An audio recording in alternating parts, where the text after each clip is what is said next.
Crunchy. Worms. Erotic. Thankful. Weird. Worms. Dirty. And hot. The worms are unstable. The worms are asexual. Unstable. The worms are asexual. Sexual glue. Worms. Sexual glue. Taste of the drive upon the silent wall. Sexual glue. The worms are unstable. The worms are asexual. Unstable. The worms are asexual. Unstable. The worms are asexual. Unstable. The worms are asexual. Sexual glue. Worms. Sexual glue.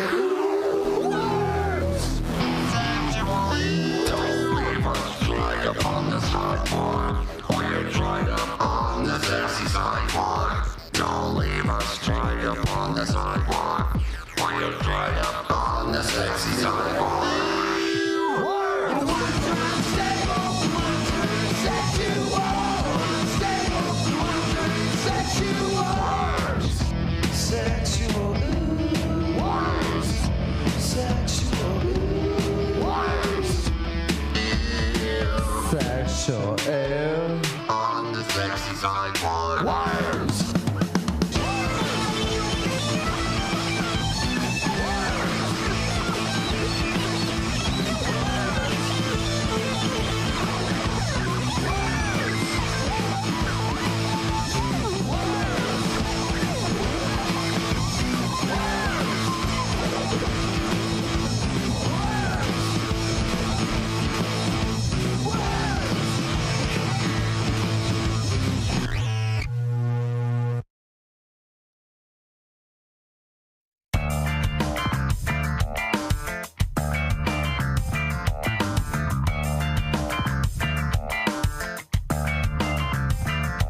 I can tell by the way that you look at me. Yeah, I know you wanna my girl. We both know what you want from me, so let me put my face in your. First I'm gonna take it slow, then I'm gonna fast. Swear I'm gonna, I'll make sure you last. Why don't you suck my hand, then I touch your. I'm gonna out of you.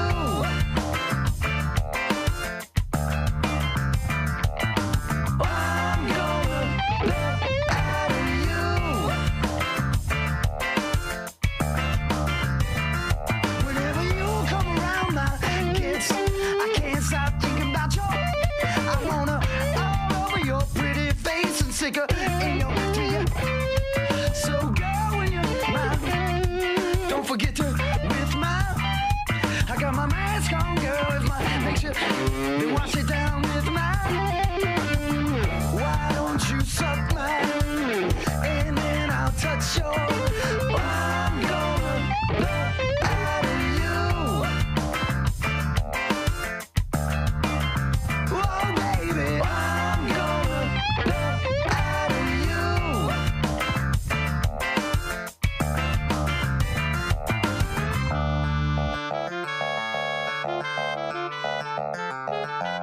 Get the peanut butter out of the cupboard. I know you wanna, me too. If it's hot and swollen and the air is right, I make a Reese cup out of you. My pants are kinda tight and I'm dripping. I know you wanna, me too. Here I come, baby, don't get nervous, let's get crazy, cause poppin's what I do. Come on, you dirty motherfucker. Ride it. Feels so good when you touch the. Who's your daddy? Oh, what year was that phone? Oh, it was the Capitol America, baby. Girl, you just suck my, and then I touch your. Girl, I just out of you. Girl, get your out of here. Gonna eat a mother turkey sandwich.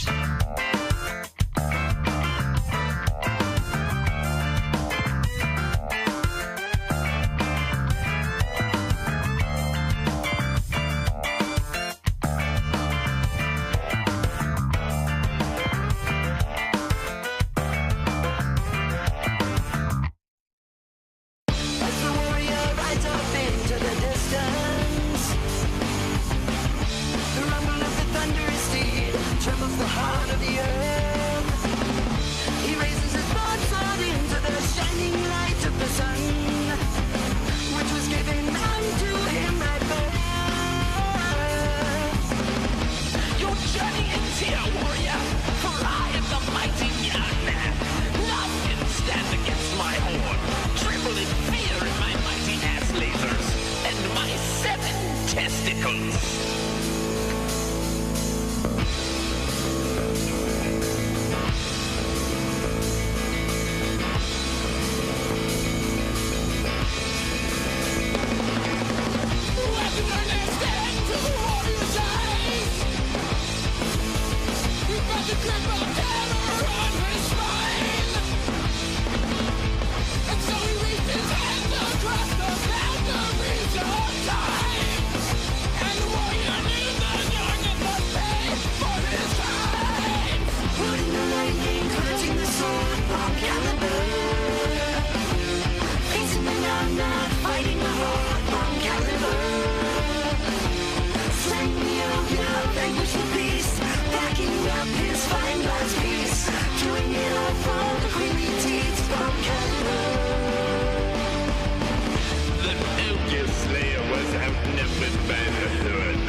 Okay, we are streaming. Oh, fuck, wait, fuck, no, fuck. Okay, it's all good. It's all good. We're streaming. It looks like the sound is coming through both ears. That's a win. We had some tech fails, some epic tech fails, setting this shit up. I am on the road, as some of you know, as I've said before. I have no home anymore. I never owned a home, but I lived in a home. I lived in my brother's home for a few years. That's all gone. That's a thing of the past. Living a life of comfort and leisure and free of charge. I mean, I owe rent. I owe it. If I wasn't paying it, I haven't paid it. I've paid some of it. I've paid more than half of it. Just to be clear. But, yeah. Anyway. Now. Nope. No home to call my own. Or to steal from others. I'm on the road and I'm on my shitty fucking laptop and it fucking sucks. It couldn't handle Slouch's beautiful HUD, which we know from all the previous call-in shows. It was taking up 75% of my CPU just to loop a fucking MP4. It was making me insane. I was basically losing my fucking mind. I was punching my laptop. I very much wanted to just do one of those BAM! Like fucking backbreaker moves on my laptop and break it in half. It's this horrible. It was a $400 laptop. I got it in Montreal. It's got fucking French words all over it. It doesn't have an escape key. It has a ichap. It says ichap. and caps locks his vermage, and and and pause, break. I don't know. It's just got a bunch of French words on it, so obviously it's a piece of shit. And it was $400, which is really the big reason why it's a piece of shit. It can't loop an MP4. That's too much for it. So anyway, we're just gonna go. We're going like this. This is the blackout stream. This is like we lost power, but we're somehow still able to stream. Anyway, I am on the road. I'm in beautiful sunny Canada. Not sunny. It hasn't been sunny. I don't think it's been sunny since I've been here. I don't think the sun exists in Canada. I don't think... You know what? I don't want to shit all over Canada, but this place fucking... it's not... Let's just say it's not number one. It's like a... You know, it's basically... What's cool about it is that their money is like worthless. So it's sort of like I've gone to a third world country, and my few and far between funds are, I feel like I could live a lifetime in Canada off of a hundo, off of a Benji. Sort of what I've been doing. I've been living it up, going to the grocery store every day and be like, I don't care, I'll buy whatever. I even bought mayonnaise at the grocery store, which I hate doing in America because it's so expensive. It's like $5. And here it's like $6, but that's Canadian dollars. So really it's like $4. So it's fine. Anyway, it's not important. The topic today is moida, because I've been watching a lot of Columbo recently. People have been telling me to watch Columbo for a long time, and I never did it because, whatever, it's just, I'll never do anything anybody says. Yeah. So I'm a fucking maverick. I only watch Seinfeld. That's all I have time for. Anyway, I decided for some reason to start watching Columbo, and what a great show it is. Columbo is a great character. It's a wonderful thing. It's all about moida. And so I thought, what was on my mind today was who would I, if I was a moiderer, just hypothetically, who would I moida? Who would I do it to? And how would I do it? What would be my mortar weapon, a choice? What would be my plan? Would I have a plan that was so sophisticated that even Lieutenant Columbo could not suss me out? Probably. That seems unlikely, because he's like a fucking super genius. He's a superhero. And he made a good point. I was watching the pilot last night. I was watching more than that. I was watching beyond that, and I backtracked to the pilot last night, and there's a nice little exchange I liked in the pilot where he talked about how a moiderer only has they're an amateur. They're always amateurs. They only have one chance to do it right. Whereas the police, the detectives, they're professionals. They deal with 100 moidas a year. They've seen every which way inside and out. So it's like, it's an unfair advantage that they have. They know all the tricks, and they've gone through it. But anyway, I was trying to think of who would I even wanna? Would I want to murder someone? Okay, no. But if I had to, or if I just wanted to. Well, let's just keep it hypothetical. If just hypothetically I did, I got a long list of people who I would, hypothetically.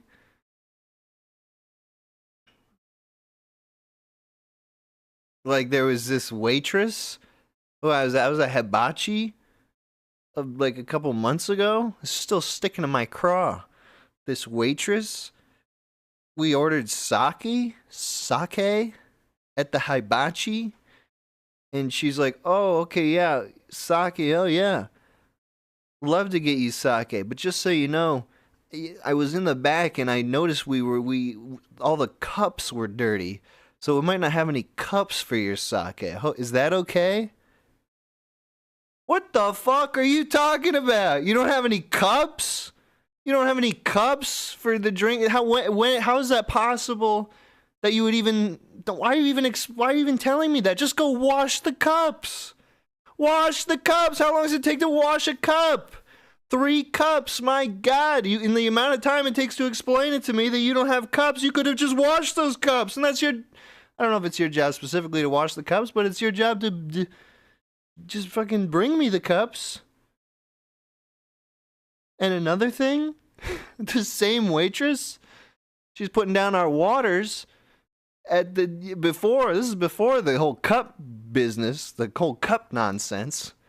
She's putting down our waters and she says, "Do you want straws for that?" Yeah, you don't need to ask. Just put them down. Just put the straws next to the cup.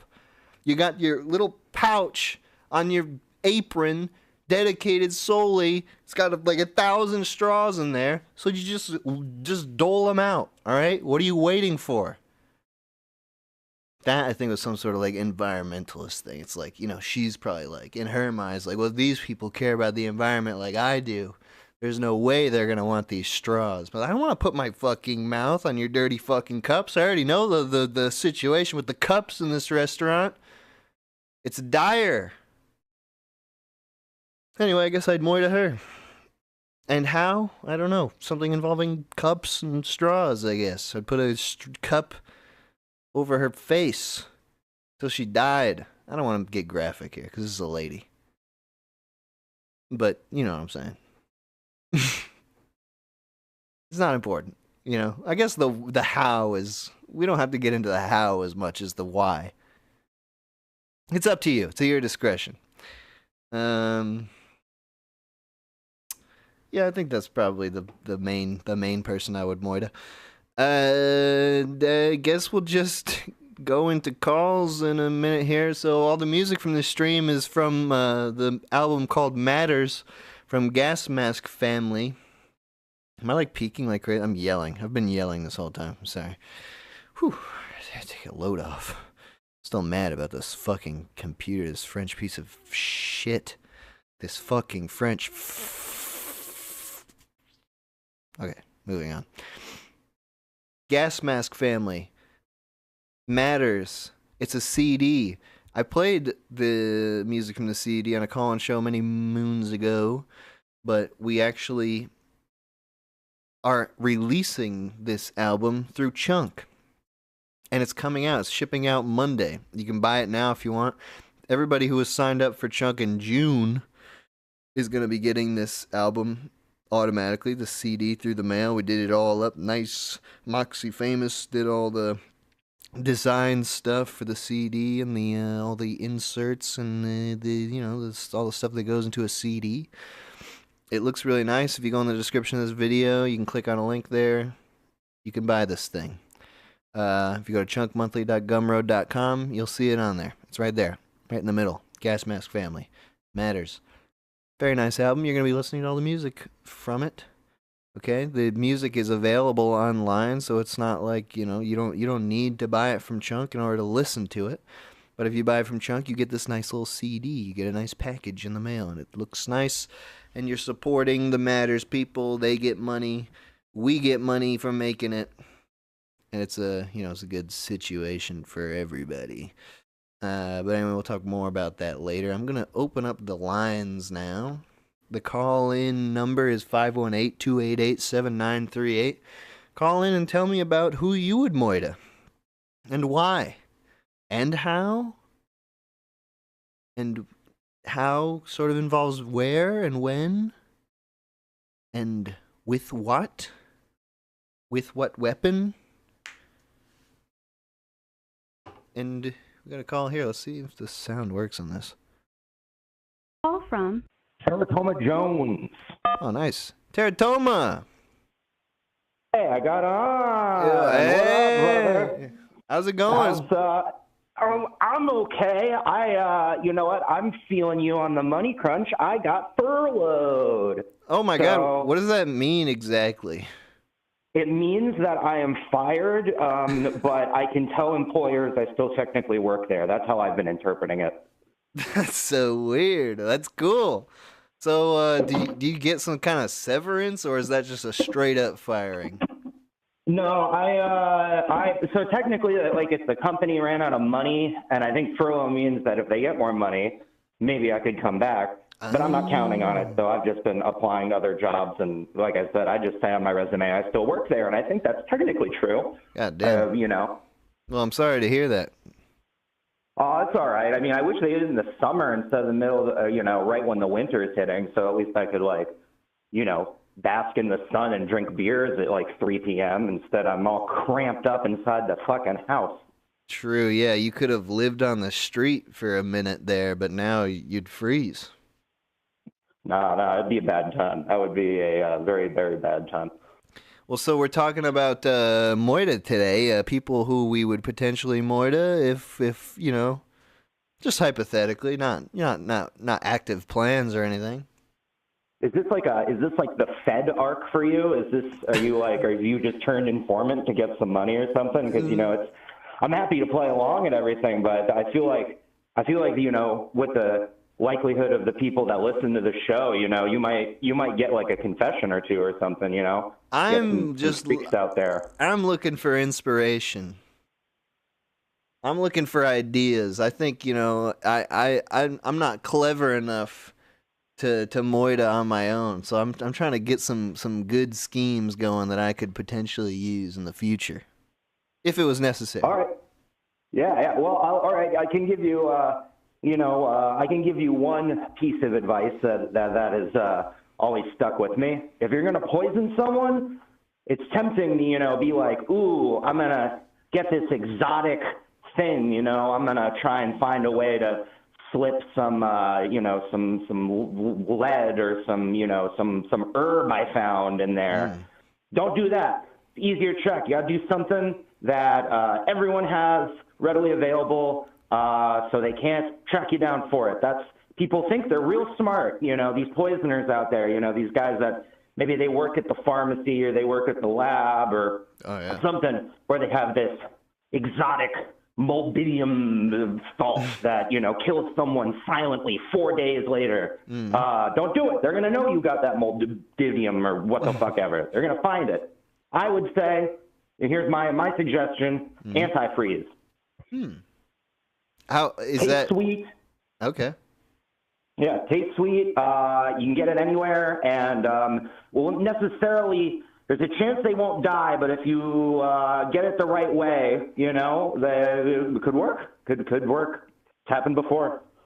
What do you know? Like what it is that how that kills them? Is that like, or is it just how much do you need? I mean, like. I'm not sure how much you need. I remember I heard this story of this guy who supposedly, as a joke, he worked at a garage, right? And he got real annoyed that one of his coworkers was stealing his like sodas or something, or like drinking out of his 2-liter. So he put a 2-liter and spiked it with some antifreeze and put it in the fridge as a quote unquote prank. And then, guy keels over, drinks a bunch of it, and, it's kind of slow acting, to be believed. But, it's a propylene glycol, I believe, is what's in it. Wow. That would be, if I was so inclined, I think that would be my route. I mean, well, thank you so much. Like, that's super valuable information to have. Yeah. I mean, just or anything. I mean, it's like I said, it's sweet too. That's why kids drink it. Just it has a syrupy, nice, pleasant flavor, supposedly. So it's not even like something that theoretically, that seems like they're not going to spit it out. They're just going to be like, tasty. That's so odd because that seems like that's would be the issue with poisoning someone is that like your body has probably evolved over millions of years to taste poison and like it's disgusting to you. It's repulsive. But not antifreeze. No, apparently not. I mean, I've never tried it myself, but, you know, so I've heard.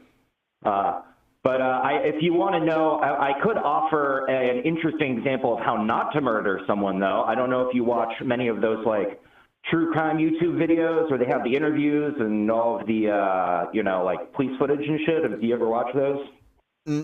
Just a few. I mainly just watch those police body cam videos. Oh, those are fun. The those raw, are always fun. like the raw footage. But go on. Oh, well, there's this case that came to my attention recently. So this lady manages to convince her boyfriend to get inside of a piece of luggage. Oh, dude, I have seen this one.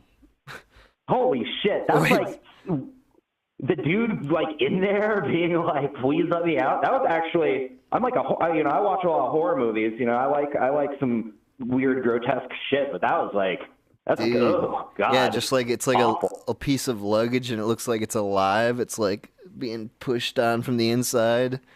And she's like drunk, being like, no, like, you're fucking, you should never treat me this way. That's why you're in there. Yeah, it's fucking nuts. That put wild. And you know, the fucked up part is I think we've all had exes like that too. So, you know.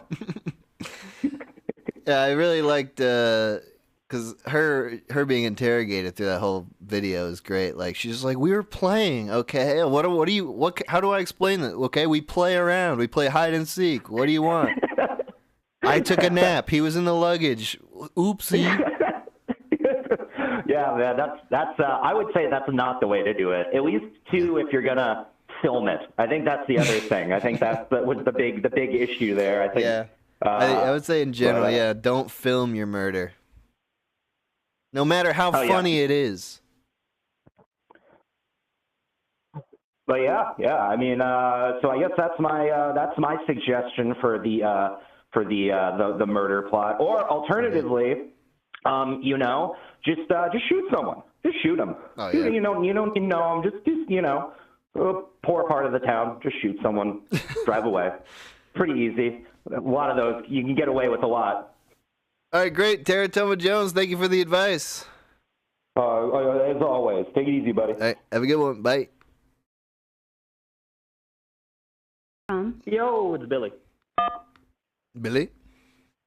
Yo. How's it going, dude? Good. How you doing, man? I'm great. We're talking about ways to murder people today for some reason. Moida. Hey, my wife and I love Columbo, dude. We watch it all the time. I'm glad to see another Columbo fan out here. Dude, yeah, I'm just getting started. I've only seen 4 or 5 episodes at this point, but I'm hooked. Oh, yeah. You know he's like glass eye? Oh, I could tell something was up there. I didn't know it was a glass eye. I thought he just had a lazy eye. No, man. Yeah, fully glass. I don't think it's ever in the plot, but yeah, factoid about the actor himself.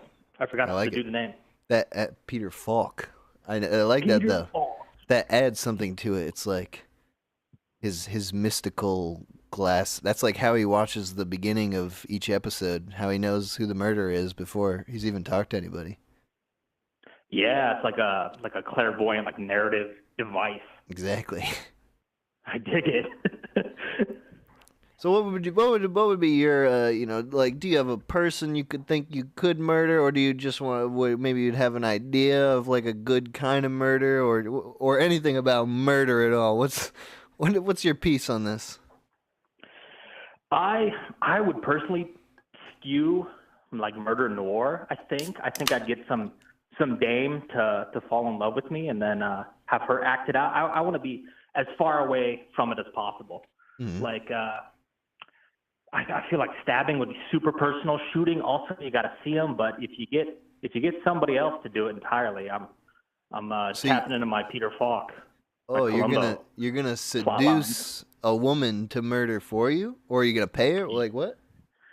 I mean, yeah. I mean, there's a lot of ways to do it. I suppose if you want to, get into the nitty gritty of it, I would prefer the seduction mode. But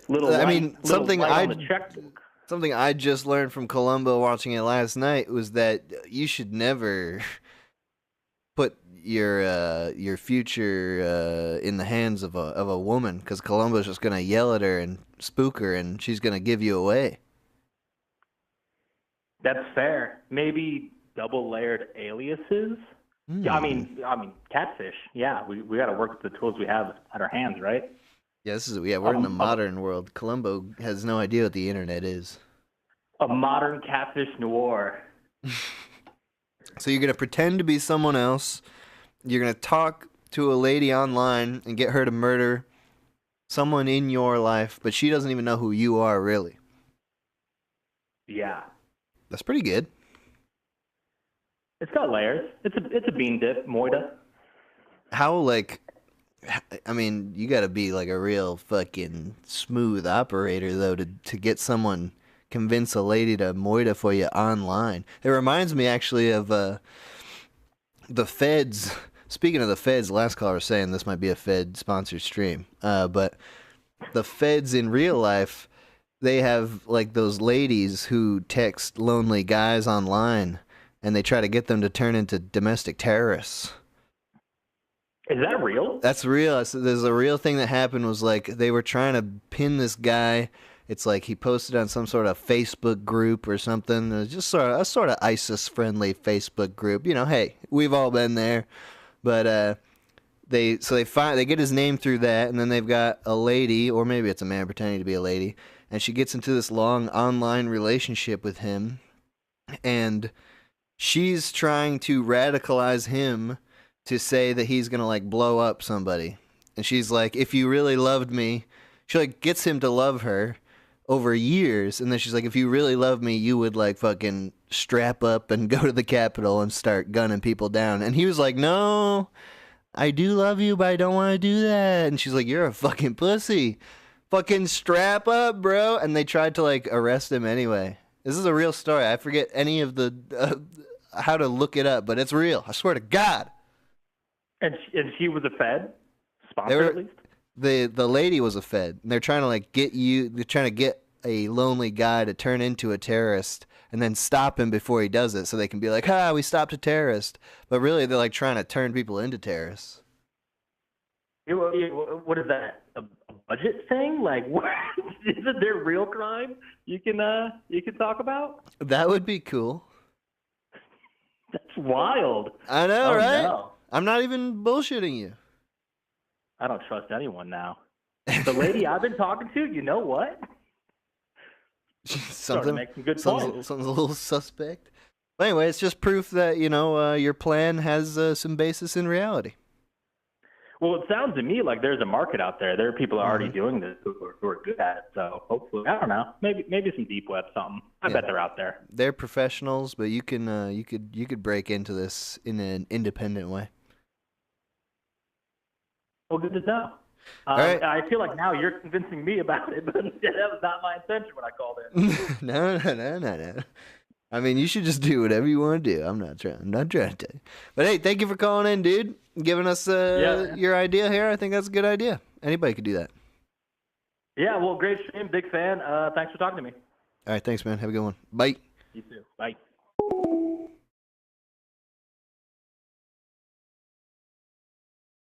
From Kane.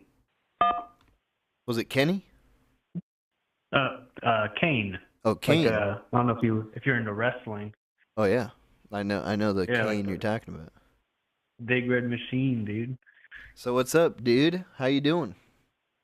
Pretty good. We're talking about moida. Yep. Yeah. I kind of relate to your example. You were talking about the waitress, and she was like, "Oh, we don't have any cups," you know. Yeah. I relate to that. You ever watch Falling Down with I think it's Michael Douglas Michael Douglas. Right? I've actually not seen that. I've been meaning to for a while. I've not seen it.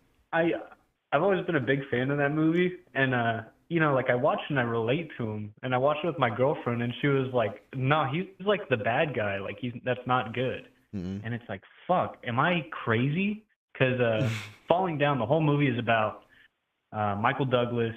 He just fucking flips out. People are like being annoying, and they're like getting on his nerves, traffic and everything, and he just loses it one day.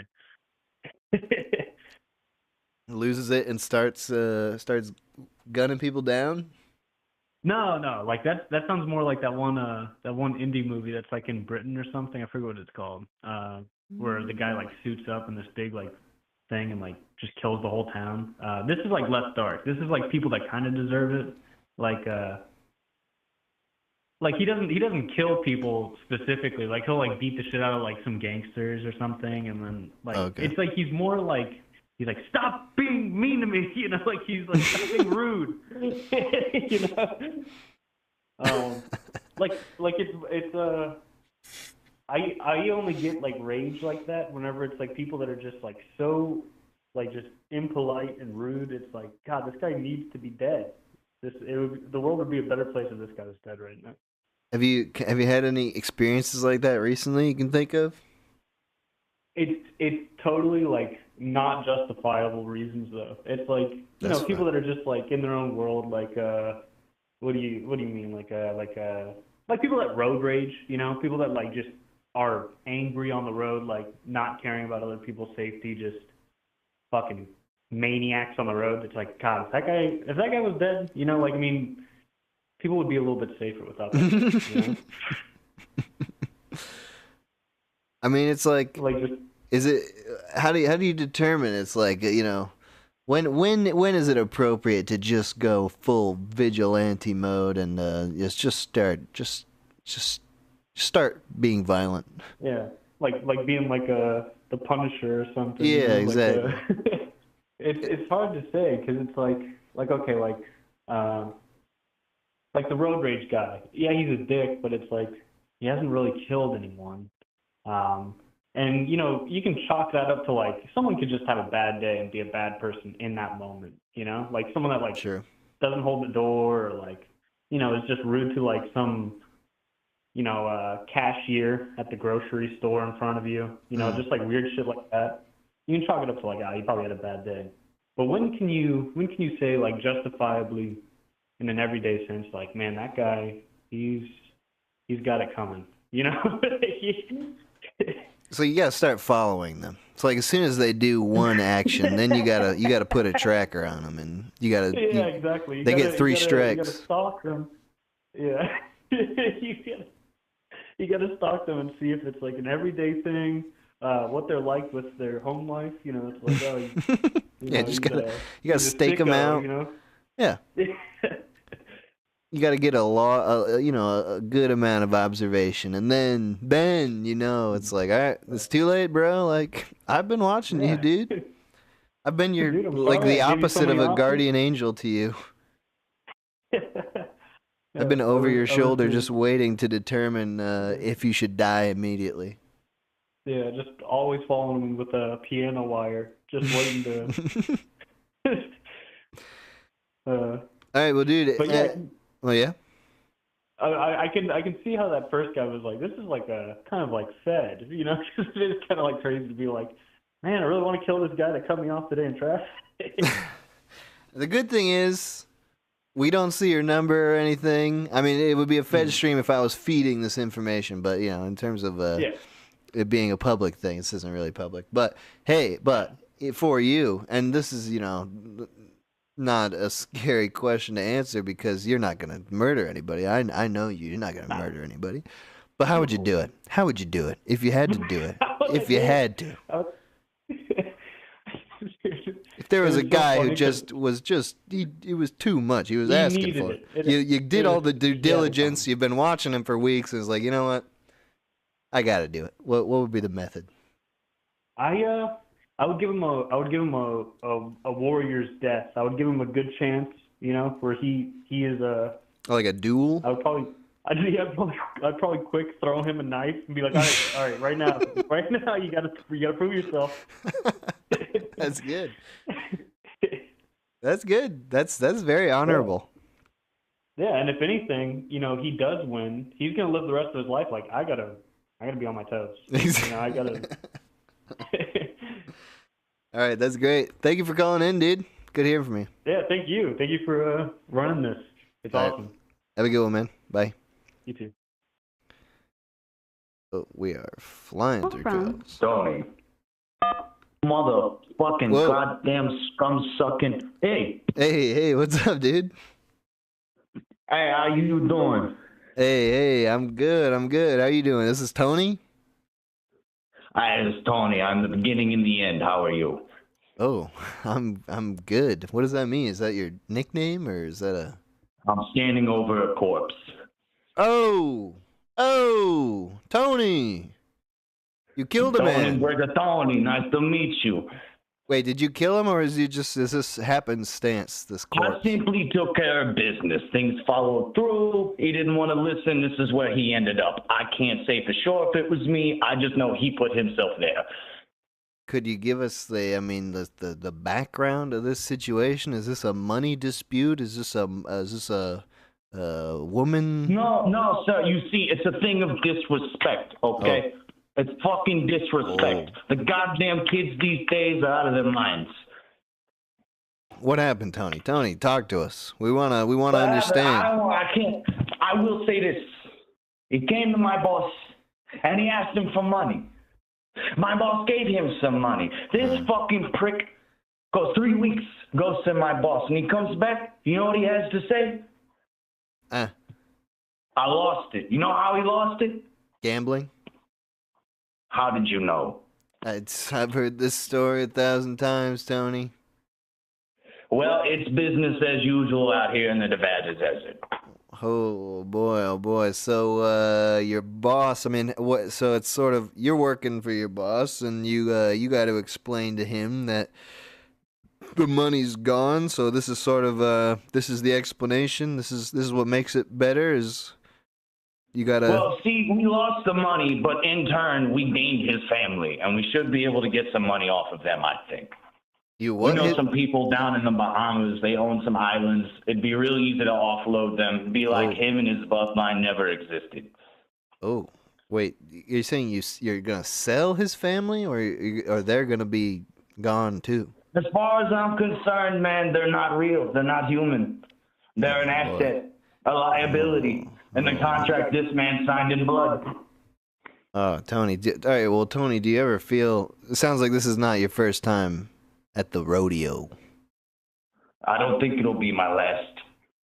Do you ever feel any remorse for your business here? I'm gonna tell you, it's starting to wear down on me, man. You lay in bed at night and you swear you hear the voices of "Please don't do it, please don't do it," and then I do it in my head again, and it won't stop, and it's every night.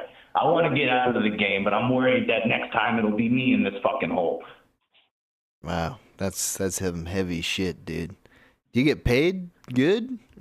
What's the money like for you? Living the next day. What? That's the payment around here. As soon as you skip ship, you're fucking in a hole. I get paid by gracing this earth. Oh man, dude, how'd you get into this? Where did this start? It's, you know how they like to talk at the kids, man. You know, you go look at the Mexico, okay? Down in Mexico, they fucking glorify the cartel, and they love them, okay? They've got a name for them. I think they're like chupas or something. I don't know, but it's a cultural thing, man. You grow up in a bad spot and you idolize the wrong people, and you grow up to be the villain you never wanted to become. Tony, I mean, it sounds like you got a lot of complex feelings about this situation. You're deep in it. But is it too late to change? People, I will throw you 2 cents, sir. Too many people look at the world as black and white, like it's heads or tails. But so few realize to step back and look at the whole coin. And you've seen both sides of that coin. So what do you say, Tony? Throw that coin in the fucking river and walk about your day. God bless you. All right. God bless you too. Wow. That was the real deal, if I'm being honest. I have a sixth sense about this sort of thing, and I can tell that guy was the real deal. And God bless. I mean, hey, gambling pieces of shit, that's what's supposed to happen to those motherfuckers. Those fucking sons of bitches. Tim. Tim? Hello. Oh my God, it's The Tim. Lindauers. It's The perfect call-in for a Moida show. It's the Tim. Yeah, you've witnessed a negligent death at least. Hey! I wasn't in the room. That's some deep lore for everyone in the audience. I was not in the room. No, and I misremember that because I thought you fucking saw that dead baby. I was not in the room. You were there. I was not in the room. I was not even in the house. All right, whatever. Well, we're splitting hairs here. We're talking about modern moidas. Modern Moidas. All right, listen. Would you like? Do you want like some real ass legal advice on some shit? Oh yeah, because you were training to be a lawyer. You were a lawyer. I am a a lawyer? 3L in law school. What does that mean? 3 lawyers? It means I'm finishing up my last year. I had a legal job over the summer. Let's not talk about that. Okay, That was a confidential communication. Yeah. We're just going to let that sleeping dog, that sleeping, rotting, homophobic dog lie. Easy for me. I have no problem letting that lie. All right, give Okay, us some okay. advice here, some legal advice, because So you're an here's the expert. thing. All right, first off, almost everyone caught for murder, fucking stupid. Okay, the number one way people get caught is they talk about it. They talk about it before they do it. They tell everyone that they hate that person, that they wish that person was dead. After that person's dead, they say, I wish I murdered that person. I never would, but I'm so glad they're dead. Like they just talk to fucking everyone they know about this person that they wanted to die, that they wanted to murder, and that person is now murdered. Yeah, that's a pretty strong connection for the police. Yeah, and here's the thing. There are all these hearsay rules, but when the government's putting you in jail for murder, when they're putting you on trial, they can use anything you say. That thing, anything you say can and will be used against you in a court of law. It means everything. Including All right, so here's the everything big- that people heard you say. Yes, so that would normally be hearsay, but in the federal rules, in federal cases, and in the majority of state cases, if it's being brought against you, it can be used against you. Like if you say it or write it or nod or shake your head, they're going to say it. Wow. Yeah. Damn. All right, here's the other big thing. Okay, when you can be arrested in a couple of different ways. One of them is through a grand jury indictment. Okay? And not every state uses them. The federal system uses them for some arrests. What it means is that you may hear grand jury and think that's like something that they have to actually have something against you, but they don't. The saying is that a grand jury would indict a ham sandwich. Okay? If a grand jury refuses to indict someone, you know what they do? They get rid of that grand jury, they accuse them of being a runaway jury, and they get a new grand jury. So that whole process is just not real. It's a rubber check mark. It's a rubber check, and it only has a check mark on it. I see, okay, I there's people hear grand jury indictment, go, oh my God, is Trump going to get indicted? Of course he's going to be indicted. Anyone can be indicted. You can indict anyone. And then you're indicted, then they can go arrest you. And a police officer can arrest you if they have probable cause. And you may think, oh, probable cause, that sounds like, they probably did it. They must be like 75% sure. That's not true. They have to be 50.000000 repeating infinitely 1% sure. It is a feather on the scale of justice to have probable cause. They have to have the slightest reason to suspect you, and they can arrest you, and they can hold you for a very, very long time without even charging you with anything, without even bringing you to trial. Can you think of what would be a scenario of something that would be considered probable cause that maybe we wouldn't, like in our layman's terms, like expect to be probable cause? I mean, so let's say you're in the area around a crime, right? Like, let's say you're at, a fucking Kroger, your Piggly Wigglies, whatever your grocery store choice is. I don't care. Maybe you're fancy and go to Walmart and pay those jacked up Walmart prices. And if you just happen to be in the area, I saw this. This was a case that I saw in court. I didn't represent it, so I can talk about it. But he was literally in court. He was in the Walmart. A guy comes by. It's about midnight. It's one of those 24/7 Walmarts. The guy pulls a gun out, waves in the cashier's face, and he goes down the aisle by aisle, getting all the money out of all the registers. Right?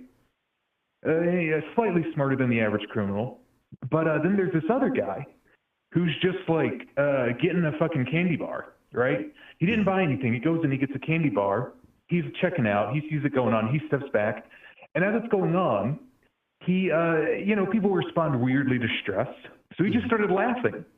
He was just like laughing maybe at the ridiculousness of the situation. And he was arrested. Because they said, hey, you're in on it. Yeah. Yeah. And he didn't even know the guy. Never met the guy. Never met the guy afterwards. But he was placed under arrest. The probable cause was that he laughed. Yeah, he did. He looked like you were an accomplice, sir.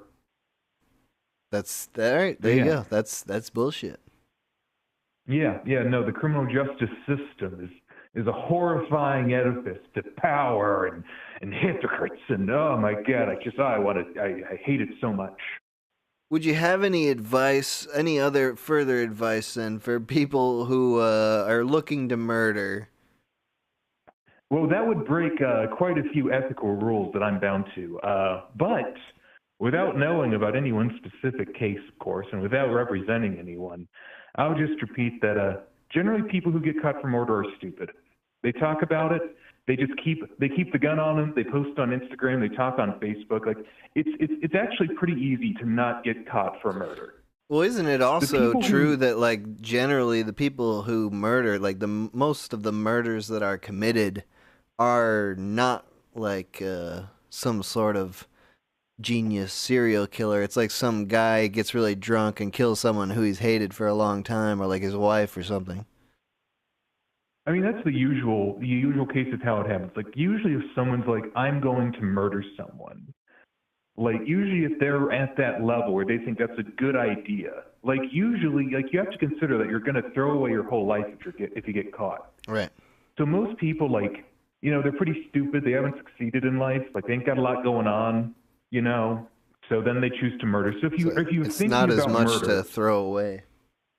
Yeah, like I'd recommend like joining the military, maybe going back to school, maybe volunteer, start dating, like get some more life that's worth living. You probably won't want to murder anymore.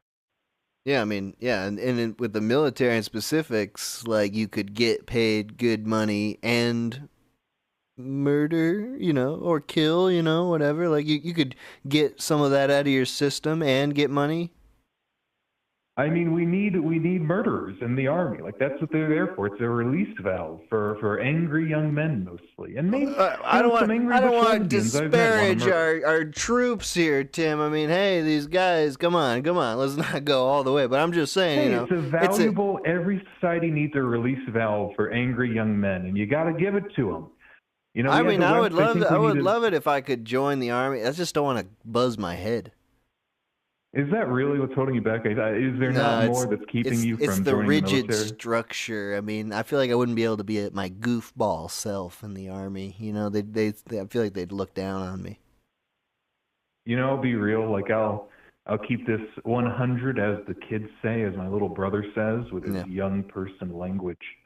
I feel like I'd be really good in the army, like in a bad way. Like I feel like I'd cover up the crimes, like I'd abuse people. I'd keep the structure and power, because I'd be so good at the structure and the hierarchy. And I would just be like that evil person people talk about when they talk about like military abuse. It's like, it was me because I had the rank and they were beneath me. And that's why I'm not in the army. I feel like if I was in the army, I would be the sort of guy who would try to frag you. You'd be my murderer. Yeah. That's the problem with the army is I inevitably would want to murder someone in the army, and that would just ruin the whole thing. Yeah, that's not what you're there for. Anyway, the Mindauer, it's always good to talk to you. I'll say this, I saw when I first called in, it was right before I went to law school. Yeah. And now I'm almost finishing law school. What do you have to say for yourself? That doesn't have a lot of emotion attached to it. But anyway, it's a neat piece of trivia. Goodbye. All right, bye. All right, with every subsequent call, I think about more how this show might be a very bad idea. You know, what is the point? What am I doing? What's the topic? Murder? How best to murder someone? Don't murder someone. You know, I don't have to say it.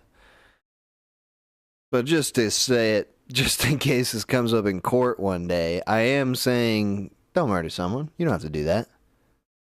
Don't even murder yourself. Hey, I'm looking at you. Take your hand off that trigger, buddy. You're fine. You're doing just fine. Take a finger off the trigger and instead start dialing the number to call in, which is 518-288-7938. Actually, first I'm going to take a break because I have to take a pee. But yeah, we're going to continue talking about murder despite not being a good idea because... I don't know. You figure it out. Well,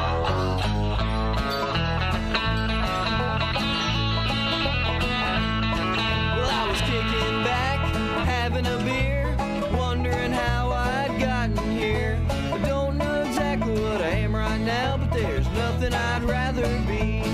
Smoke some crack, did some spank, hot pussy, mescaline, and beer. I gained some friends and lost them, but I feel fucking awesome. Nothing to say, smoking a J, watching my troubles burn away. The sun is up, who gives a fuck? It sure as hell ain't me. Smoke some crack, did some spank, hot pussy, mescaline, and beer. I gained some friends and lost them, but I feel fucking awesome.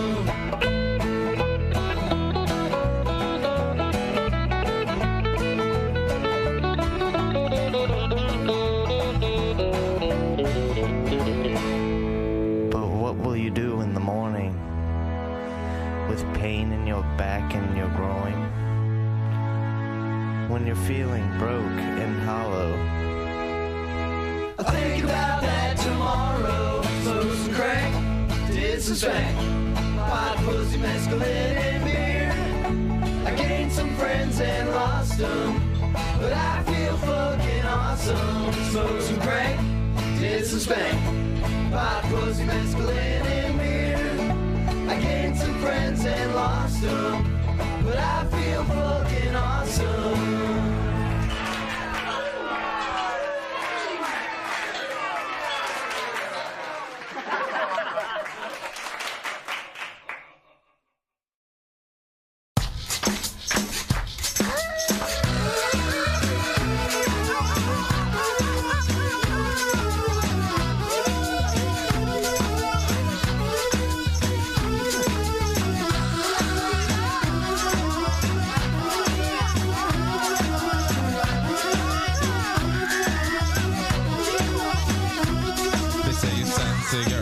You'll be sexual when the sun be hot. You'll be laid out by the pool, pick your disco dance. I drive the Mustang for my little ballet to chat. You make hot sex by the pool.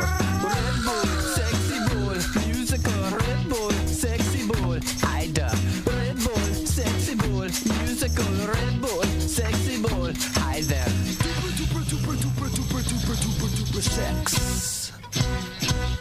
Duper, duper, duper, duper, duper, duper, duper, duper, sex. Like a bull, like a ball chucha, like a bull, bull, like a ball chucha, like a bull, like a ball chucha, like a bull, bull, like a ball chucha.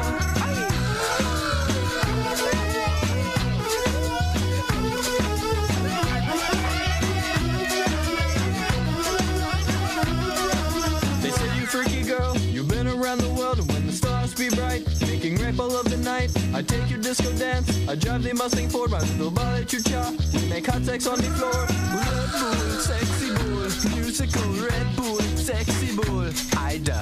Red Bull, sexy bull, musical. Red Bull, sexy bull, Ida. Duper, duper, duper, duper, duper, duper, duper, duper, sex. Duper, duper, duper, duper, duper, duper, duper, duper, sex. Like a bull, like a ball chucha, like a bull, bull, like a ball chucha, like a bull, like a ball chucha, like a bull, bull, like a ball chucha.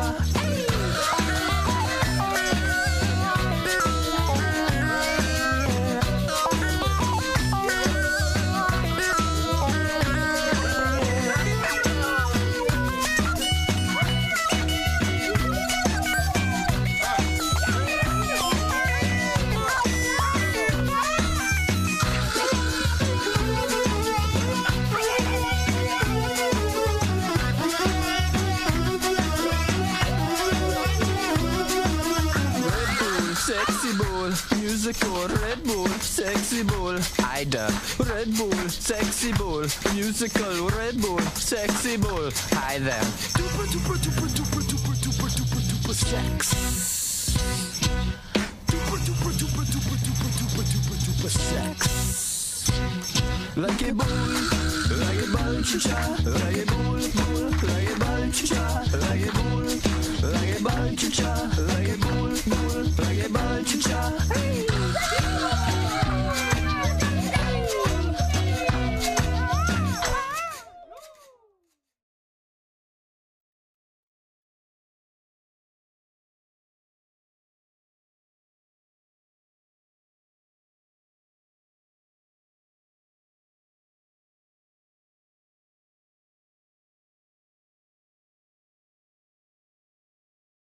Call from Hello, this is Rasheed calling. to accept. Hello, how are you doing today? Yes, I've been taking a break from things. I'm trying to get my head in a different space right now. So, but it is so good to talk to you. What is the topic today? Today we're talking about, well, Rasheed, we're talking about murder. Oh, see, that is something I can. Oh, sorry. What were you saying? Sorry. Just, Go ahead. I mean, we're sort of talking about tips and tricks for murdering our friends and family is sort of just. Oh, I see. I must have called in at the wrong time because I am more of a lover, as you know. I have, if you remember, I had the relationship with Charles's woman, Chelsea. I'm actually going over there right now. Yeah, We're walking there. I remember you're having a little bit of trouble, as I recall. Yes, of course, because I love the way that she makes the paprika toast. I don't know if you remember this. Yes, but I don't like the way that I hurt my friend's house. Just 1 second. I'm just opening up the door. Just 1 second. Oh, you're on your way. You're there right now. You're going to. Yes, just one. Chelsea, I'm home, Chelsea. Chelsea, it's your paprika. Charles, what are Charles? Put down the gun. Oh my God, Rasheed.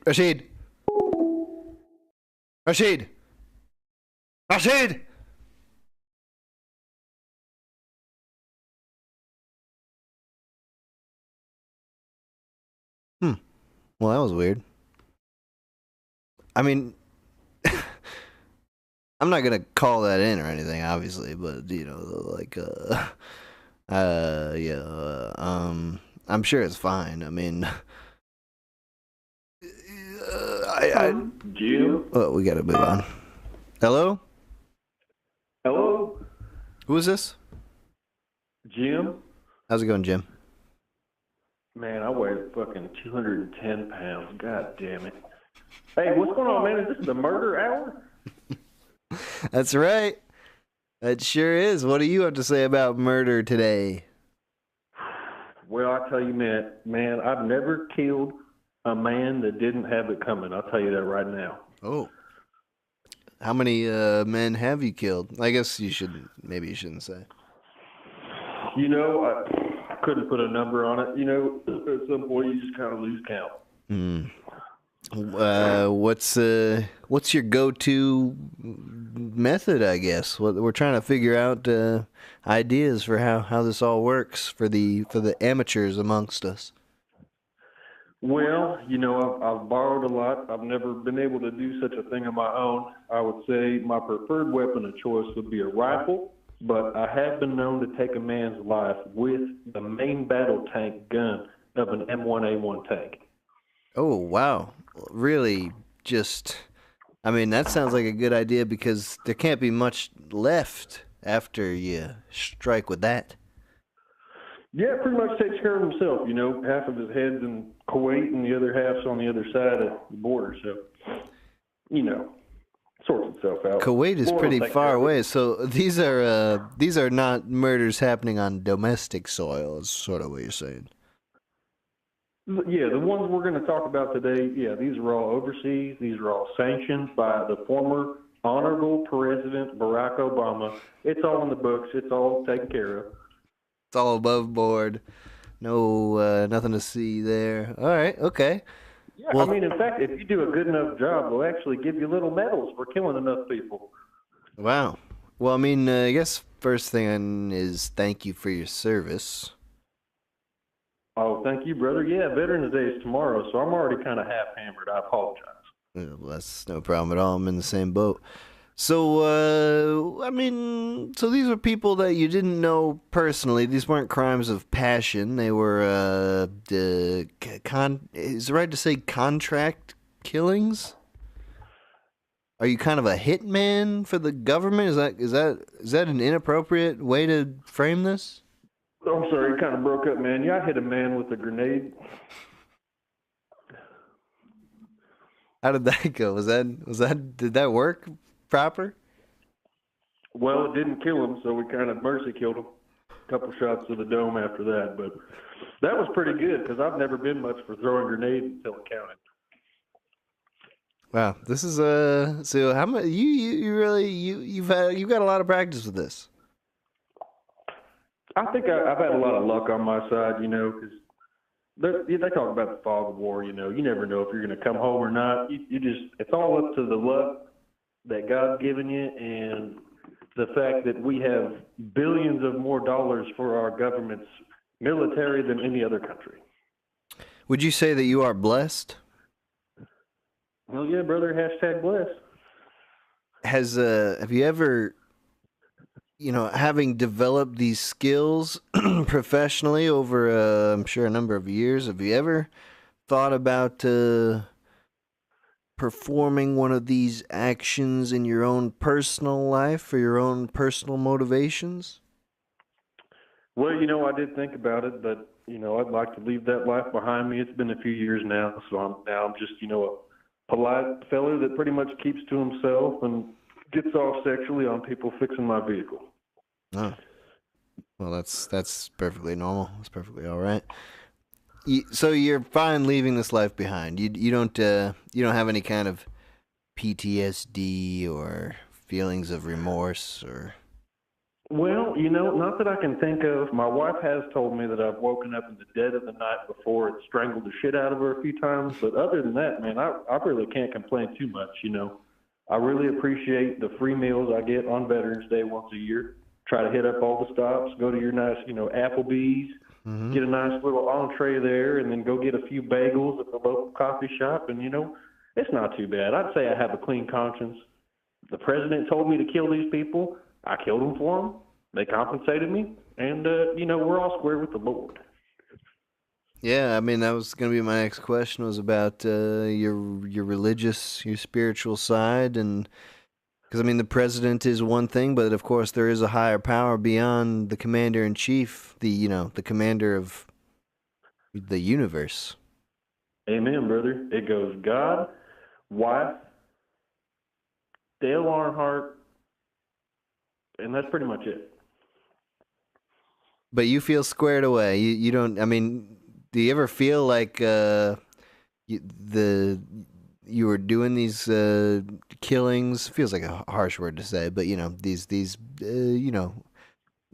these transactions, these life transactions, do you ever feel like the Lord was the one who was commanding them? Man, that's a good question. I've never really thought about it like that. I guess it just depends on you. Everybody's different. Some people are the happiest they could be flipping burgers at the local McDonald's, and not everybody can do that. Some people get stressed out. I like to think some people are really good at killing motherfuckers. Well, we appreciate you using those services for good, because there's a lot of people who've been out there and they do what you're doing, but for evil, for other entities like the devil or Kuwait. Yeah, I'll tell you, brother, man, it just made my blood boil. When I thought about what I wanted to do, I thought about all those bad guys over there plotting and scheming against the United States. And, it was the only 10th commandment I had left to break, was kill somebody. So I figured I might as well get all 10. And, it all kind of worked out. We went over there and viciously and maliciously closed with the enemy, destroyed, and came home. And again, we thank you for your service. And thank you for calling in as well. It's great hearing your perspective on this. Oh, hell yeah, brother. Take care. All right, God have a bless. good day. And happy Veterans Day.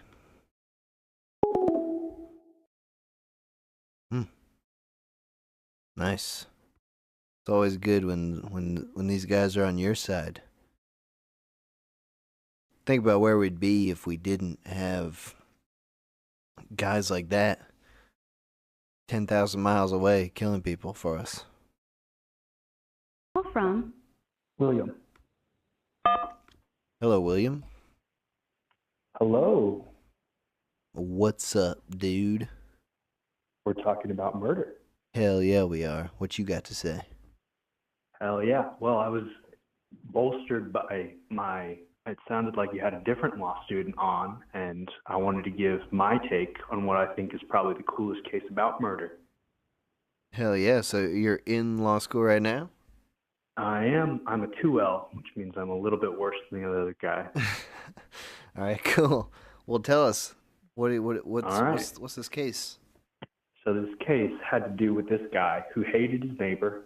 Classic murder story. I mean, you want to kill your nosy neighbor. Yeah. Who doesn't? So this old bastard that he hated, he had bad eyesight and he had a drinking problem.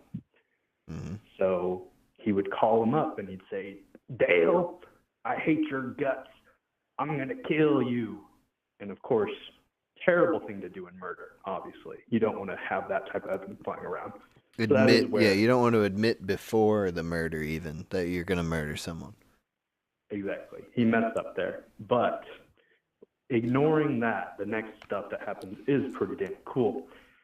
The challenge that the murderer gave to this man is, okay, I'm going to duel you from my porch across the street, and you're going to be on your deck pointing a gun at me, and I'm going to gun you down. Damn. And he kept pestering his neighbor about this. The neighbor was reluctant because he didn't want to die or do this, but it's a very absurd scenario. So it was the guy who was threatened initially who offered the duel? No. Oh, no. It was the murderer. Okay, I see. He offered the duel. I'm going to duel you and you're going to die. All right, well, okay. That's very honorable. There's a twist. It's actually extremely dishonorable because he's not the one that's going to duel his neighbor. In the meantime, he called 911 and said that his neighbor was on his porch with a gun threatening to shoot everyone in the town. Ooh, nice. That's dastardly. Mm-hmm. Yeah, so the cops roll up in their squad car. There's like a couple of them. They hop out, and there's this guy, the neighbor, on his porch with his gun. He's been drinking like the murderer knew, and so when the cops get there and he pulls out his gun speaking incoherently, the cops shoot him dead. God damn. Mm-hmm. Why was the guy drinking on the day of the duel? Like, is he just like, he was trying to get his nerves down? I mean, like, wouldn't that make you worse at the duel? Like, if you're all so drunk you can't even talk, like, you can't aim. It was the same night. So he was using the fact that he was an alcoholic to kind of strike at that moment to convince him to enter into this deadly altercation.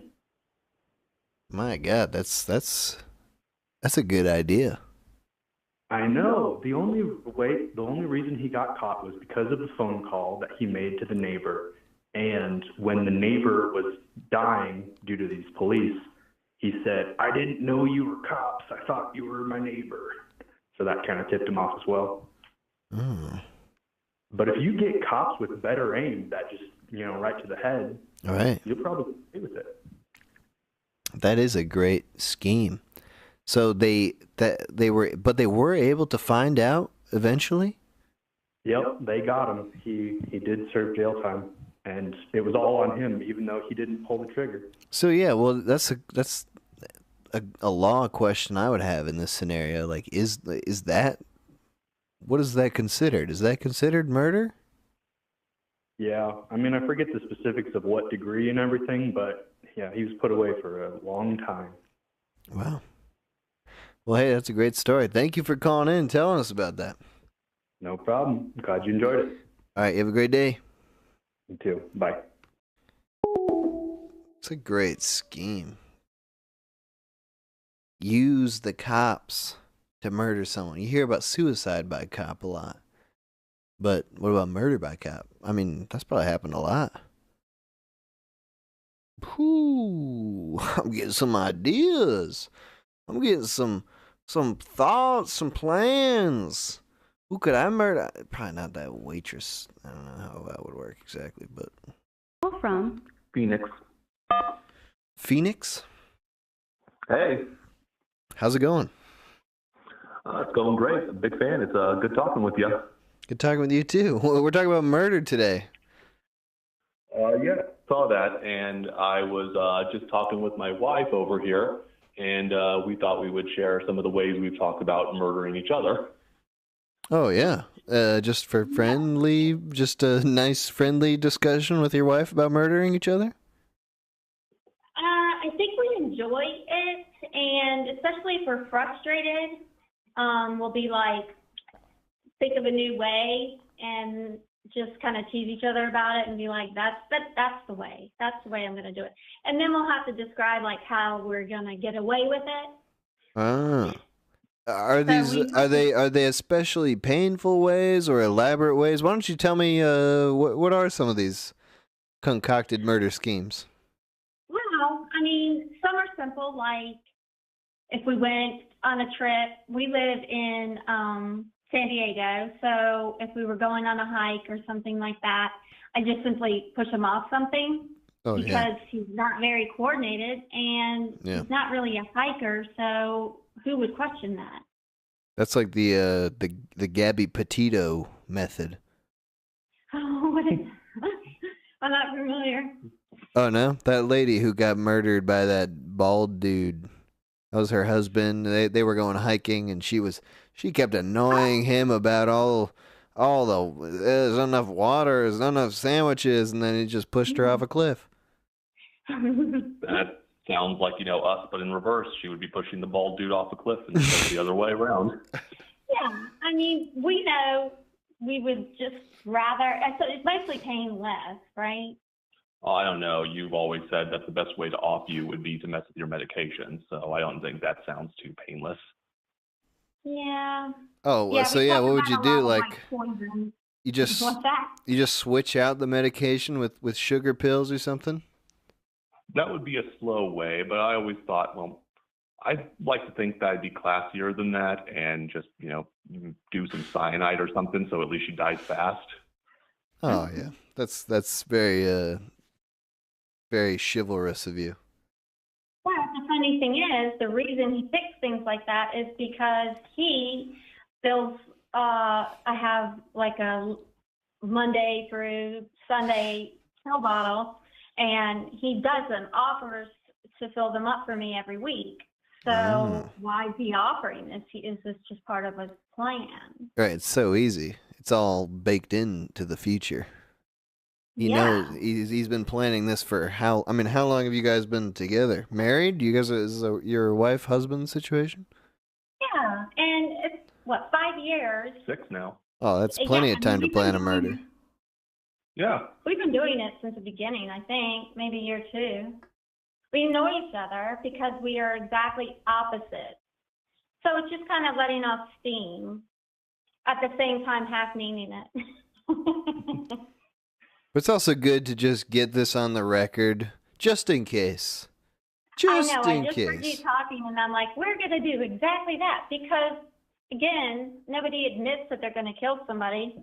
So why would we admit it if we were going to do it, right? Yeah, you're right.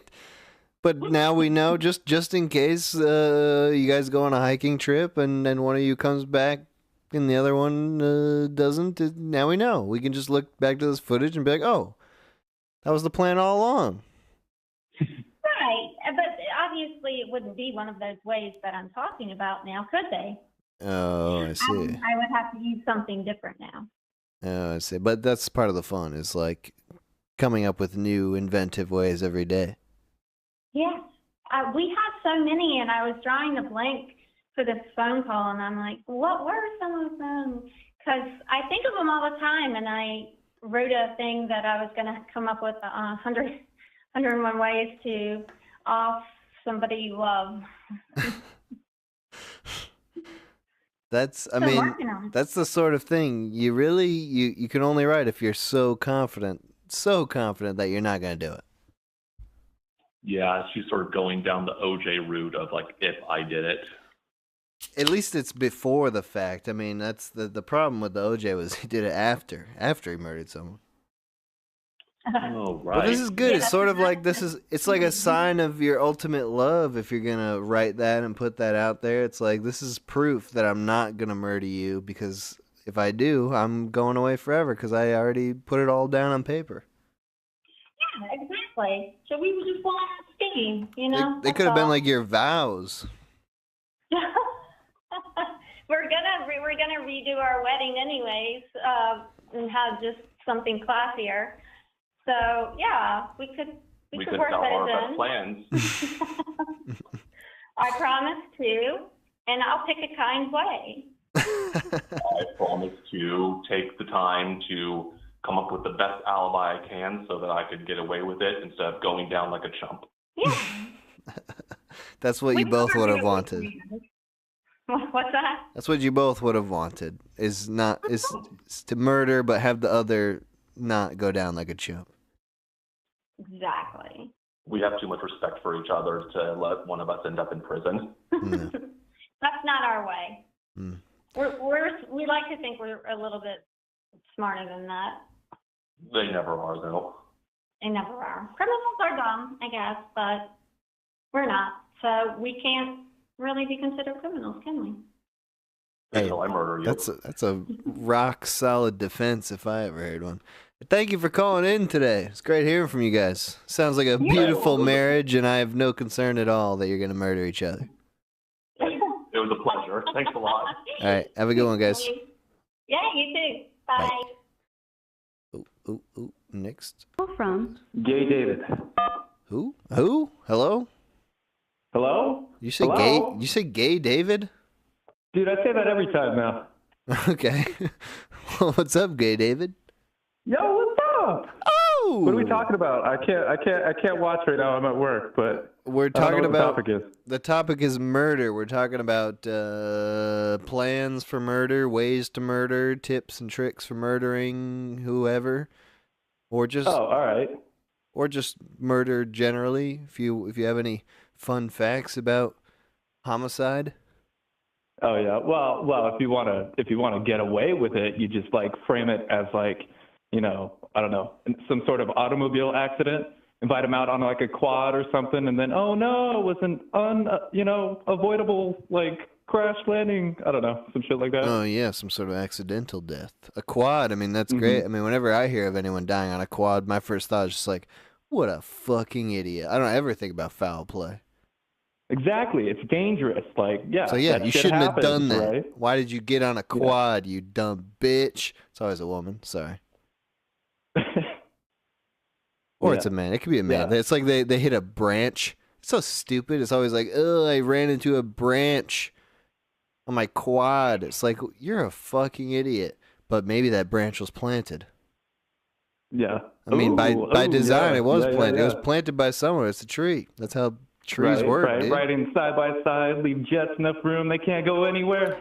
Right into that shit. Skewered. Gone. And you got away with it, too. Oh, my organs. I hate it when that I guess that's one way. Okay. Well, I mean, that was your idea. So what else? What else you got? I don't know. I've heard something about like stabbing someone with an icicle. That seems difficult and cold. Yeah. But no evidence though. That's that's interesting. That's got to be a Columbo episode right there. The murder weapon disappears. Columbo episode. No murder weapon. The fingerprints melt away. Nothing. I have no idea what happened. Is an icicle that strong? I mean, it could be. I don't know. You like freeze it dense, and I guess you'd have to do it pretty quick though. Have to be like your neighbor or something. Can't really like You go can't, across like- town with that shit. Right, you can't bring an icicle along with you. Okay, all right. Well, these are good ideas. These are good ideas. Right. You ever thought Plan about murdering parachuting. anybody in your life? Oh, every day, my guy. Yeah. I work in the food industry. I constantly think about it. Oh, yeah. Like, service, like, what do you mean? Like, exactly? Oh, Catering? I don't know. Just random individuals that, gain my seething gaze. Yeah. I don't know. Bitchy people. Everybody's bitchy. I hate them all. Mm-hmm. And you're working with their food, and that's an easy way to Mhm. murder someone because they're going to put that in their body. So it's like, Oh, yeah. Ultimately, with give- any kind of weapon, you're trying to put it in their body by force, but it's like food, they're going to put it in their body by choice. Yeah. Yeah, but like they suspect that, It's gotta be some little more incognito, I don't know.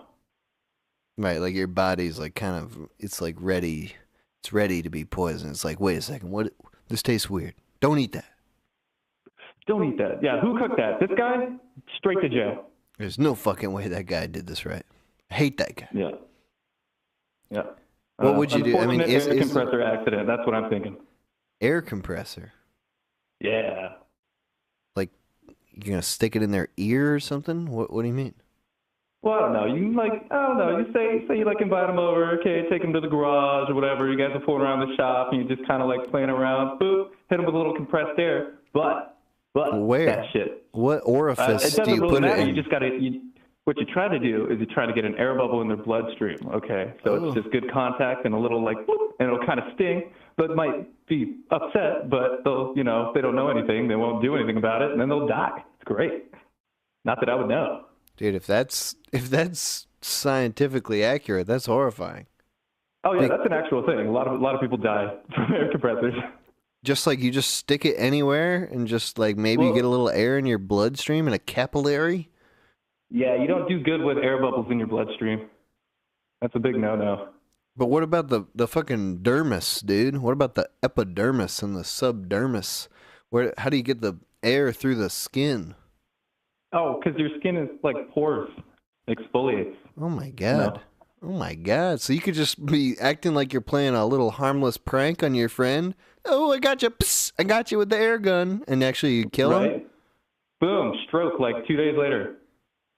Oh, all right. That's a good one. I'm scared now. Hell yeah, cool. Because Glad I could be of assistance. I've been around air gun. I've been around those air compressors, and I thought they were fun. I thought they were all fun and games. Yeah, that's what everyone thinks. That's how they get you. Holy shit!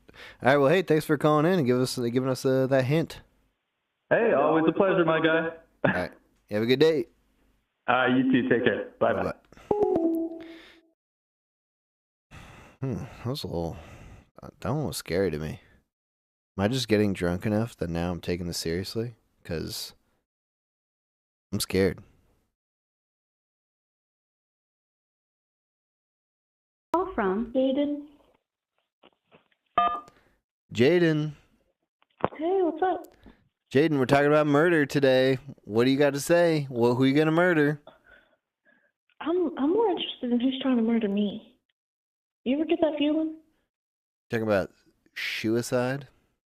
No, I'm saying, you ever feel like someone's out there trying to get you? Oh, you feel Like you if feel you were targeted. going to be murdered, like yeah, who's out there? Who do you Who think? wants you dead? What's your theories on this? I mean, I've had dreams about my sister murdering me. I've had dreams about my sister murdering my mom. I've thought about my sister murdering my pets. She could do it. She could definitely do it. What's going on with your sister? What's the She's just she like a the kid psycho? from, yeah, just like, horror movies, all the kids that are messed up. She's like that. She's just a messed So up. I gotta sleep with one eye open for sure. She your older or younger sister? Younger. Is this perhaps I mean, I hate to just go armchair psychologist on you, Jayden, but maybe you just feel a little guilty about being mean to your younger sister. I just know how older siblings are to younger siblings. Maybe you feel a little bit of guilt about how you raised your younger sister. Am I touching something here, or am I way off base? No, you're right. I used to throw milk on her. You threw milk on her. Yeah, when she was a kid. So, I mean, I deserve it. That's what I'm saying. Like, if someone was going to murder me, this is evidence. It was definitely her. Yeah, like she's been waiting to cash this check for years. hmm And what about her killing your cat or your mom? Like, Oh, she said she was going to kill my cat once. So I'm not just pulling it out of thin air. She said she was going to do it. oh, did Yeah. she say how, or she's just threatening? I did, but I mean, she did, but I'm not gonna. We don't need to go in there, do we?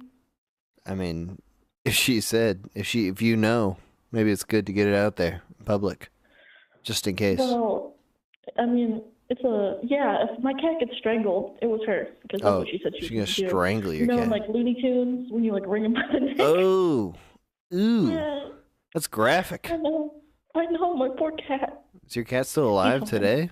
Oh, he's fine for now. Hopefully Okay. forever. Wow. So, is your sister in the house? Well, right now I'm at home, luckily, but yeah, I do live with her. Yeah, okay. She lives in the house. Yeah, You're in the house of the potential murderer. yeah. Future. How do you, are there things you can do to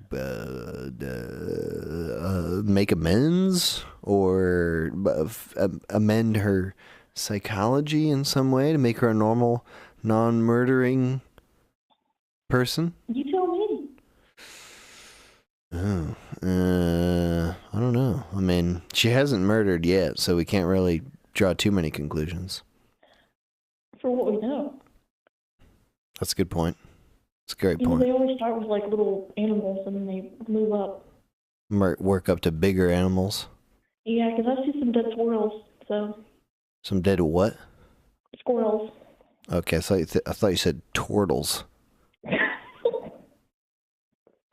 No. All right, good.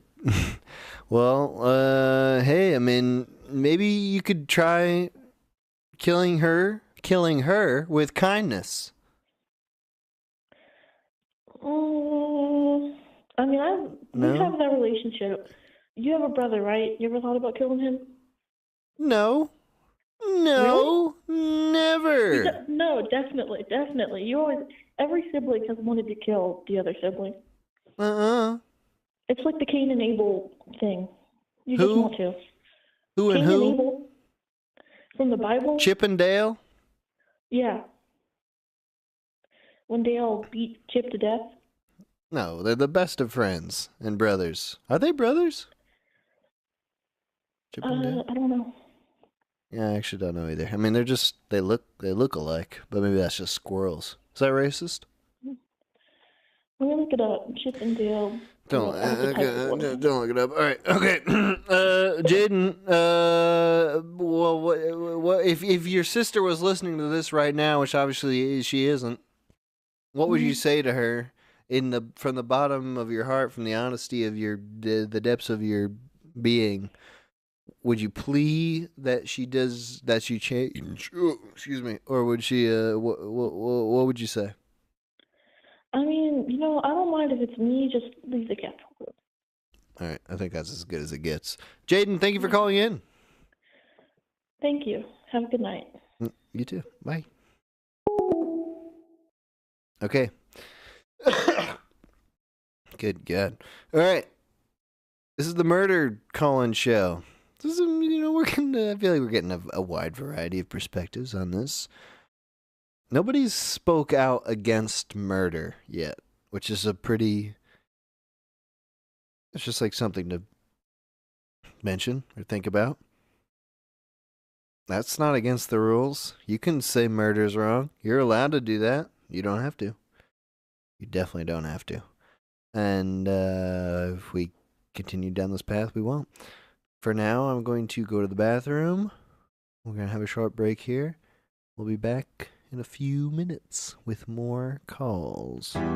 Once I tried to grow some chronic hash, but those fucking pigs came in and took my stash. They took my stash. It hurts so bad, oh, it makes me want to cry.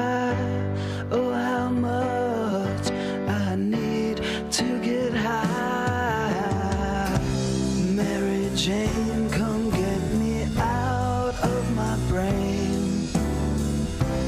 Mary Jane, I need you more than ever.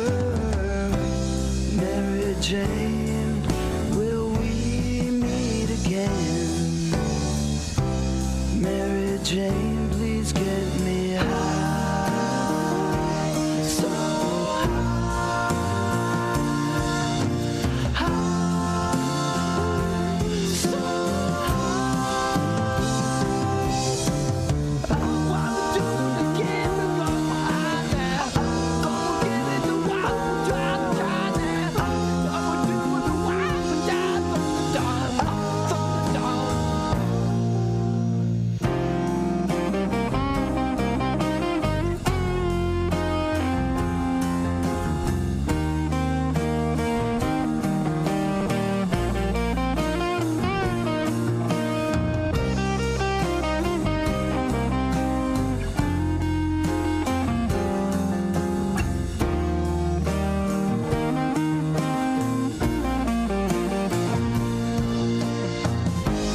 Mary Jane, come get me out of my brain.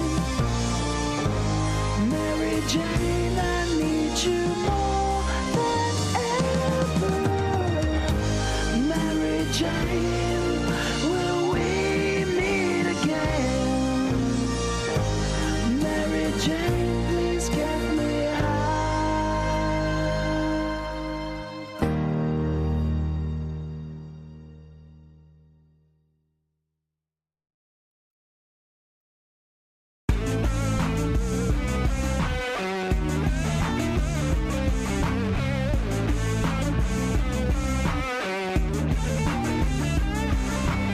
Ancient archipelago with all the people that you know.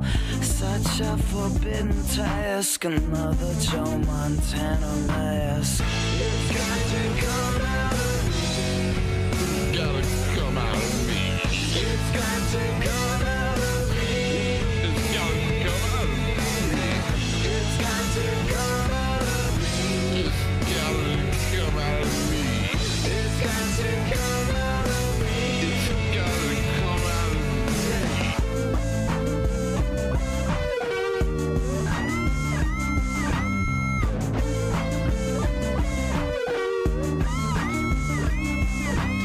Age of Archimendo, statue of Nintendo, left us a memento, so jump out your window. It's got to come out of me. It's gotta come out of me. It's got to come out of me. It's gotta come out of me.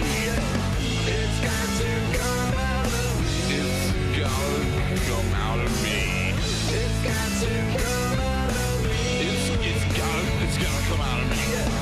It's got to come out of me. Yeah. It's got to come out of me. Yeah. Thunderdog, It's baby, got to come out of me. Thunderdog, baby, Thunderdog, baby, Thunderdog, baby, Thunderdog, baby, Thunderdog, baby,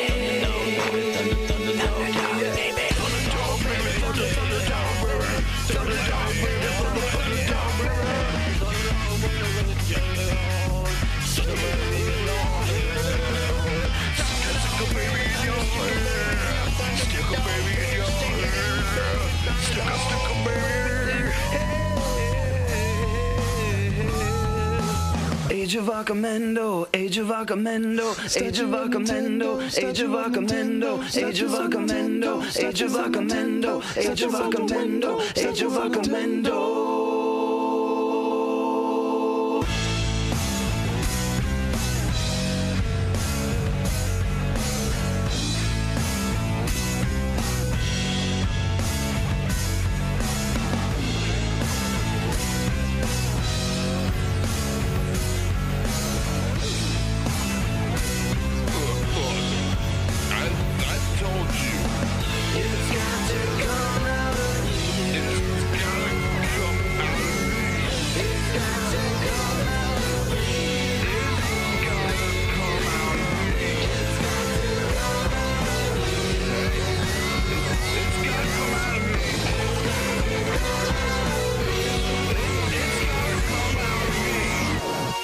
come out of me. And we're back. Talking about murder today, and here's a call right now. From Hello? What? Yo, did I make it? Yeah, who's this? Fuck, that's Aaron, the random ceramic guy that calls every here and there. Oh, yeah, Aaron. What's up, dude? How you doing? What's up, man? Good, I'm smoking a steak. You're smoking a steak? Yeah, the cheat code, man. That's cool.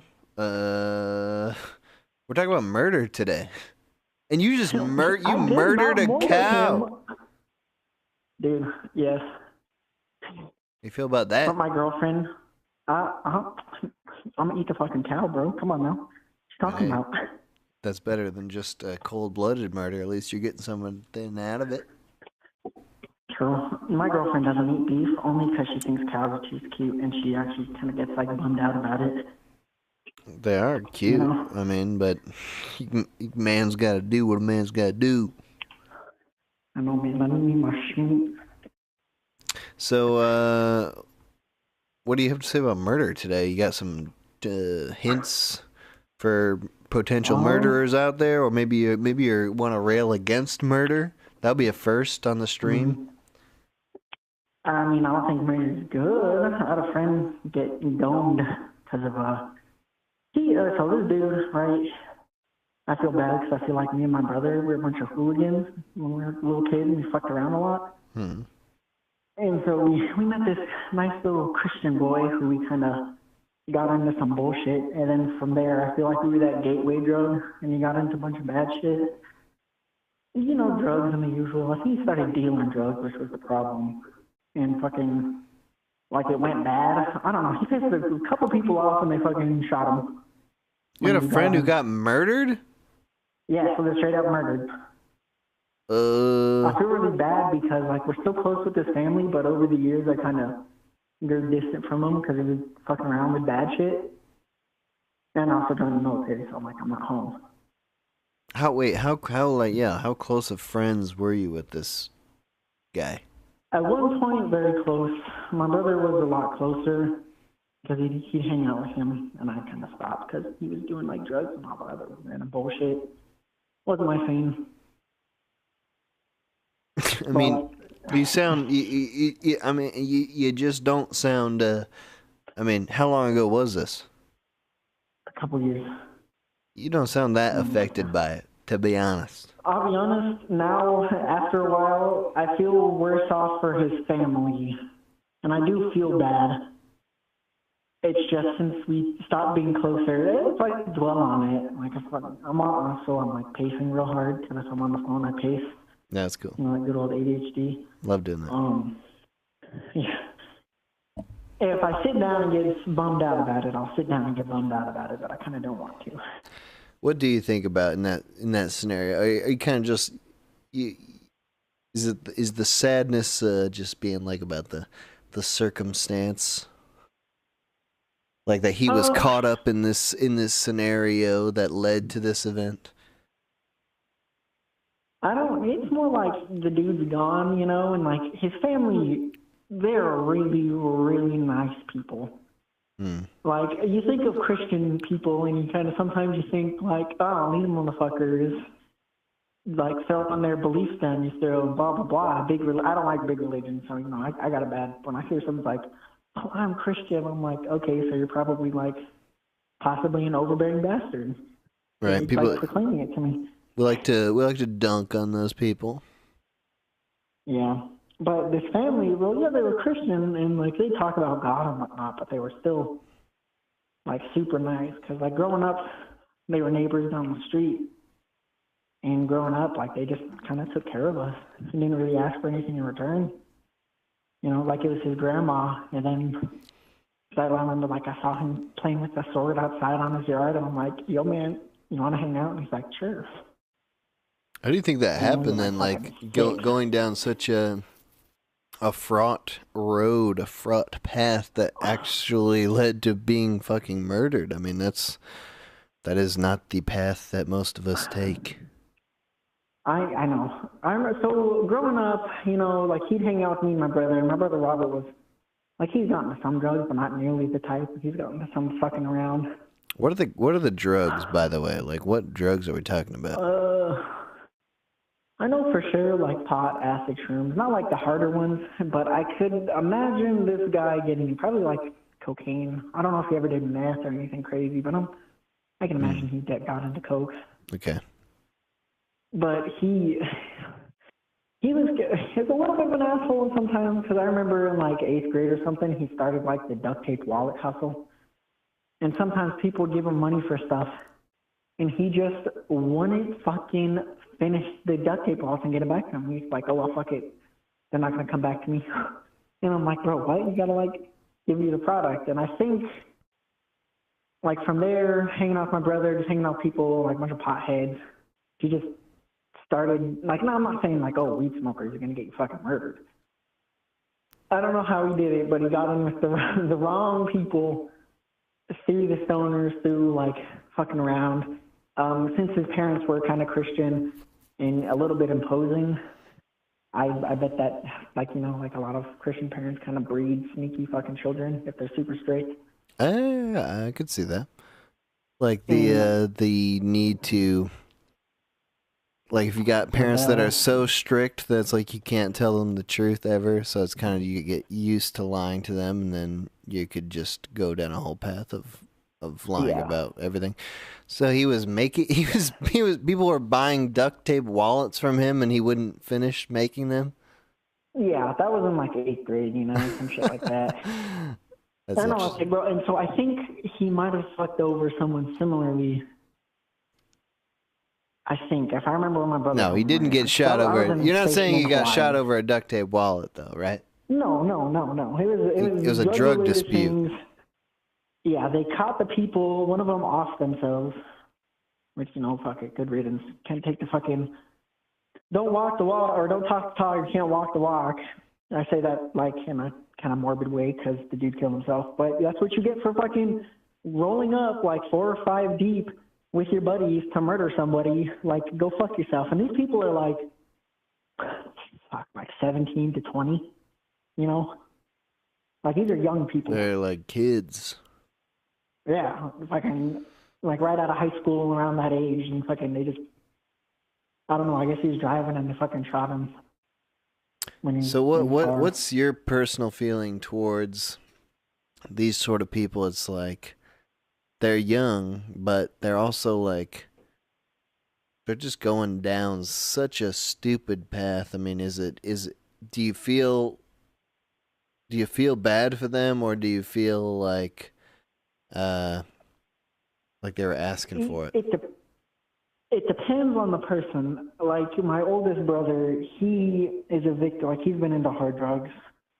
He's almost OD'd, you know. Like, he's had a lot harder life. He's my half brother, but he was made to live with my mom, who was at the time like more a drug addict, on and off homelessness. You know, he was a victim of circumstance in my book. My dad could have stepped up and fucking taken him in, but you know he didn't.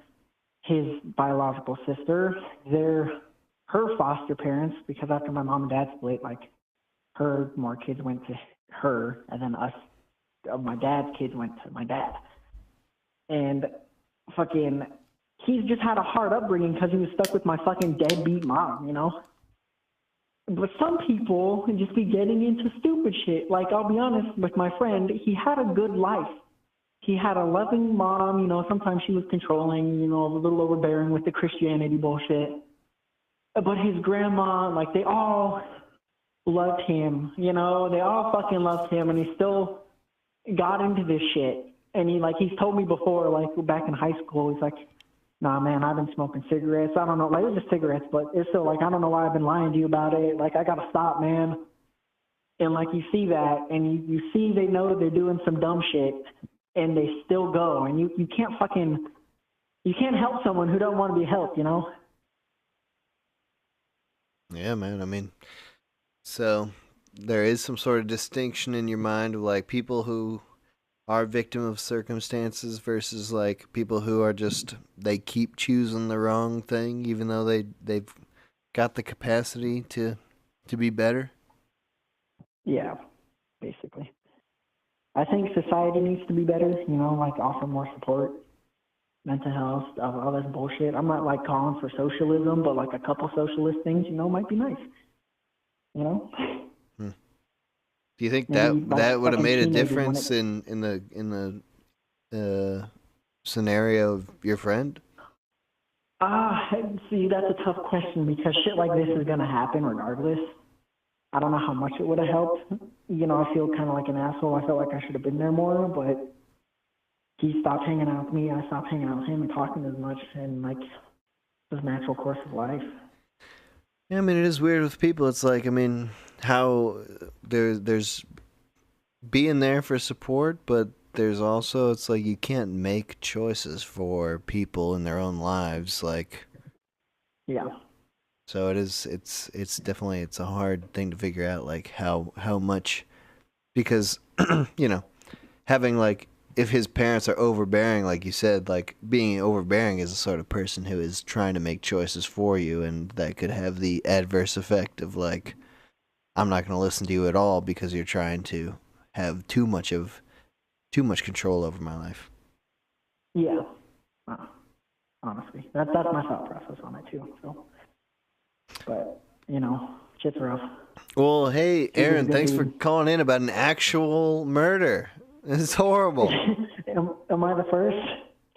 I think so. We've had a couple Okay. joke murders tonight.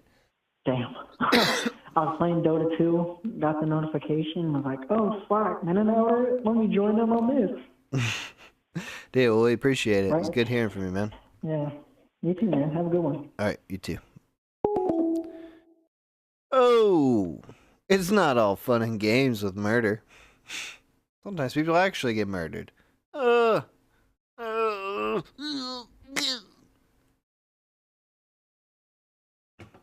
Scary. Sad. Yeah, I don't know. Ooh. That seems like what I imagine most murders are like, by the way, are not the Columbo premeditated, predestined, I've got a brilliant plan to murder someone and my whole goal is to fool Lieutenant Columbo. It's usually just stupid shit like drug disputes or marital disputes, and it involves people who are out of their gourd on drugs or alcohol or anything else. And that's a bummer for everybody. Murder's a big choice. At the end of the day, murder is quite a big choice you have to make. And you have to be a pretty crazy person to decide that you're going to murder someone. Or you just have to be in an incredibly crazy state of mind while you're doing it. Call from Extra pants. Extra pants. What's up, dude? Yo, hey. We're talking murder today. Yeah. You've been Yeah, thinking about murder. murdering someone, or have you had someone murdered in your life? Let me mute this. I'm getting confused. Okay. I've had a plan on how to murder someone for a while. Oh, yeah? Yeah. My bucket list consists of kidnapping, torturing, Christ, murdering, and then eating a person. And that's what Eating? you gotta do. You gotta eat the body. Yeah. So it's like, what's the thought process behind that? Well, there's no evidence. Ah. Yeah, you eat the meat, and then you burn the hair. Well, you burn the body, so that way hair and stuff is off them. And then you eat the meat and the skin, and then you grind the bones, and you just kind of like mix it into soil. That's, I mean, that's pretty foolproof. In this scenario, is this it's got to kind of be just like a random target then, right? Because that's getting rid of the body doesn't help. I mean, it helps, but if you've got a tie to them, that's still going to tie them to you. So is this just a random person you're finding? Yeah, basically, like midnight jogger kind of thing. So is it like kind of a crime of opportunity? Like you've just decided at one point, all right, I'm now ready to enact my murder plan, and I'm just gonna hang out in the park and wait for the perfect target? No, it'd have to be like very well planned. Like if I'm gonna eat the person, I want it to be like good meat. Mm. I don't want it to be like somebody who's too like strong, because then it's gonna be like really tough to eat them. You want them to have like nice marbled meat. Yeah, I'd enjoy that. So what does that person look like? How do you stake that person out? Probably like 160 to 200 pounds. Where do they hang out? What like percentage body fat are you looking for? Maybe like 30 to 50. Ooh, nice. Nice and fat. But not too fat, Do you have, and you don't have to say what job you have, but do you have a job that allows you to, while you're on the clock, stake out people? Do you get to see people in your job who aren't necessarily working at your job? Sadly, no. Ooh. Yeah, just stuck in a building with no windows. Okay. All right. So this would like need to be an off the clock endeavor. Yeah. It'd have to be like a hobby kind of thing. Yeah. And then what? Like, you find them? You start following them? Yeah, for a while. And, just kind of get a plan down, get a taste for their routine, their daily life.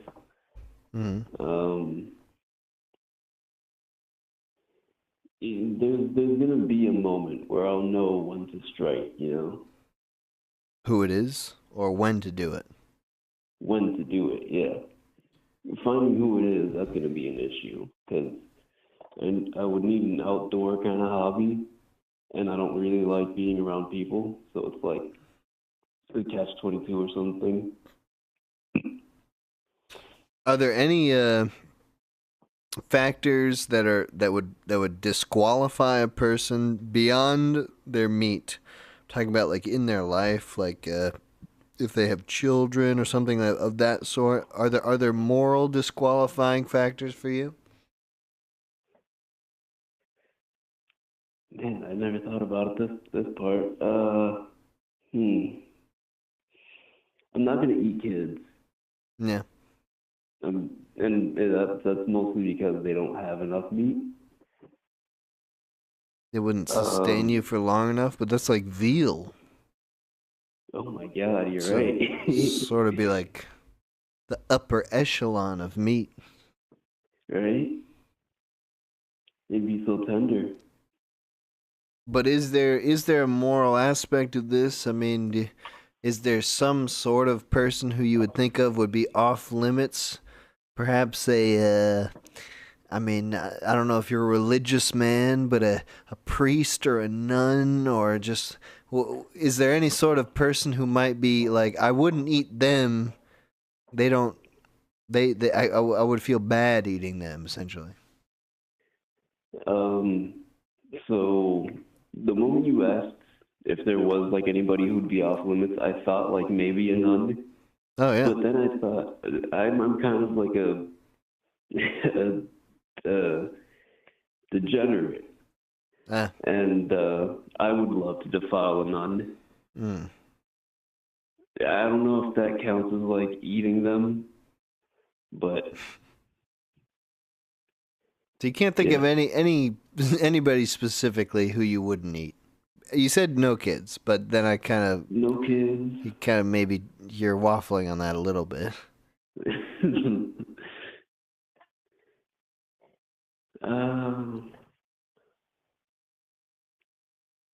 Damn. So it's not you've no concern about like the person and their life and what they've done or what they do.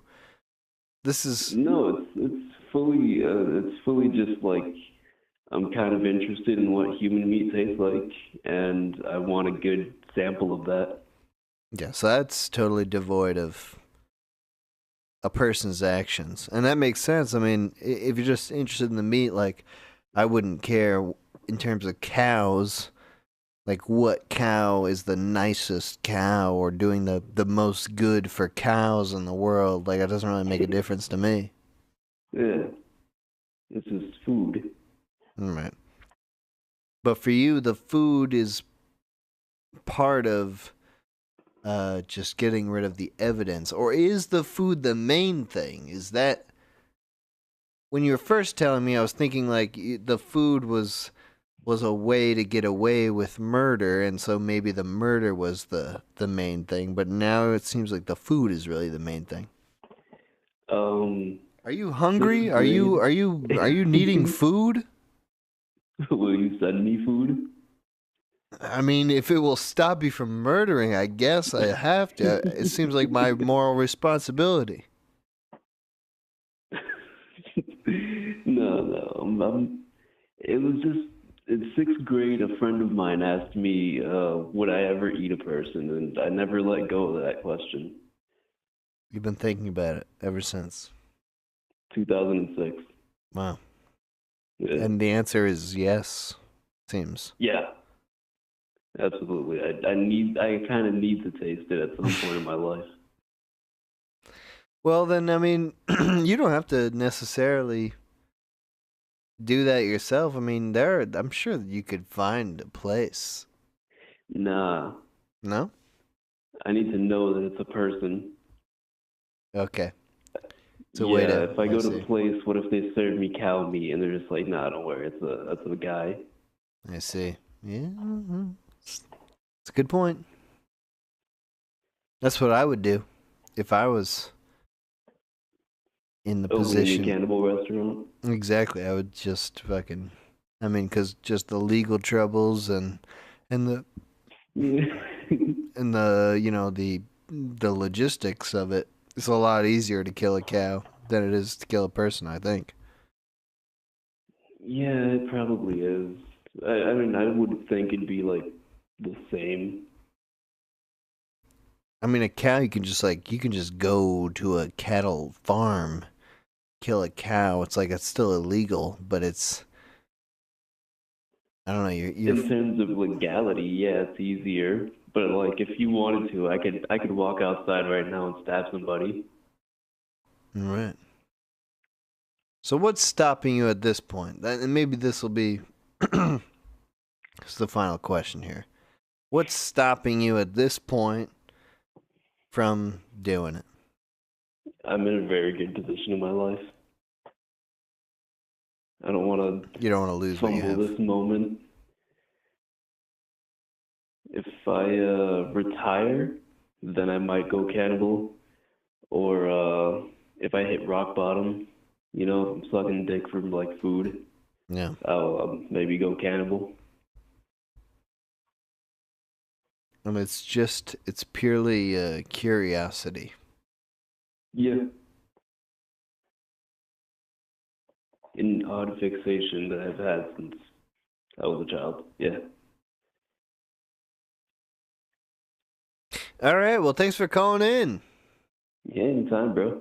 All right. You have a great day. You too, man. Bye. You know, I feel like this is a thing we all think about at some point or another. What's it like? The forbidden meat? The human tenderloin? What does it taste like? Probably good. I mean, humans pretty good at things in general. Probably tastes good too. Why not? But it doesn't mean we should eat each other. Come on, guys. Come on. From Taylor. What? Hello? Hey. Hello? Hello. Who's this? Taylor. Oh, Taylor. What's up, Taylor? Not much. So my murder conversation is that this is a bit of a wacky one. My aunt is an unresolved murder. What do you mean specifically? Well, so she died under extremely mysterious circumstances, and for a while it was cautiously ruled as a suicide, but it was recently re-examined, and now they're trying to figure out who did it. It was most likely my uncle, and my whole family has known that for years. But oh, yeah. What? So what were the circumstances of her death? So she had actually just ended up inheriting a local convenience store and had been about to leave her husband. And Your uncle, or is this separate? Yes, my uncle. Okay. And was about to leave my uncle. Everything was pretty much going great for her for the first time in a long time. And all of a sudden, my cousin walks into the house and smells smoke. And he ends up going to the garage, and my aunt was, the way that it was described to all of us, chained with, yes, metal chains to the driver's seat of the car. And then he claims that when he tried to open the door, he saw that she had a lit cigarette. And the car, he claims, exploded. And so at that point, he called my uncle, and paramedics were called. And by the time they got there, my uncle and my cousin have always claimed that they said that it was too hard to ever do an investigation, but it was a very weird scenario where the car exploded and she was chained and she was gesturing to her son, like pointing at a lock and things. It was very weird. And then both the uncle and the cousin have shut up a lot since and moved very far away as soon as they got a payout on insurance. What made the initial investigation of this event, what made them think that that was suicide if she was chained? Basically just my uncle's testimony and the fact that, so this was rural New Hampshire area, and it was maybe a police department of 2 or 3 people that had been around my uncle and his family for years, went hunting with my uncle. So we don't really know what the conversations were on the day that made them inclined to feel that way. But I think that the initial ruling was mostly to try and get an insurance payout to the family, to be honest, because it was an undetermined death for about 2 years before they decided that it was a suicide.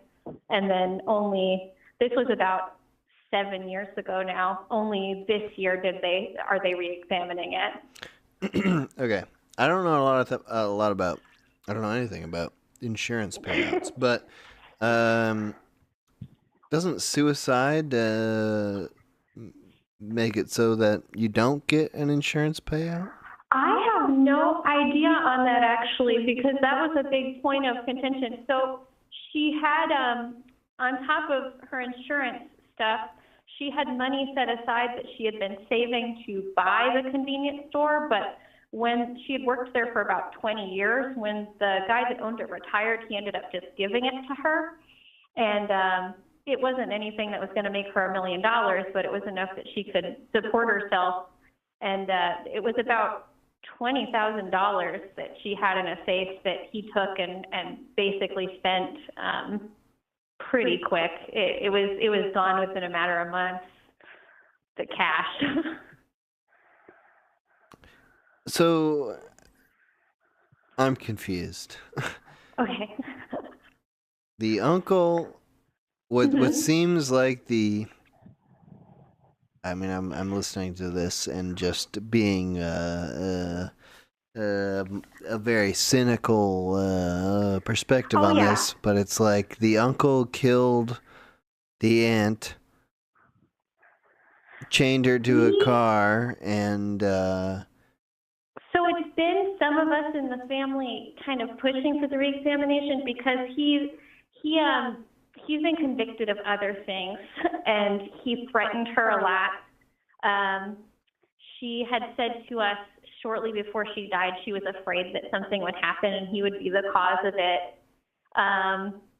It was one of those scenarios where I think we all didn't pay enough attention because it seemed like she had gotten out of a bad situation, but she hadn't made it out.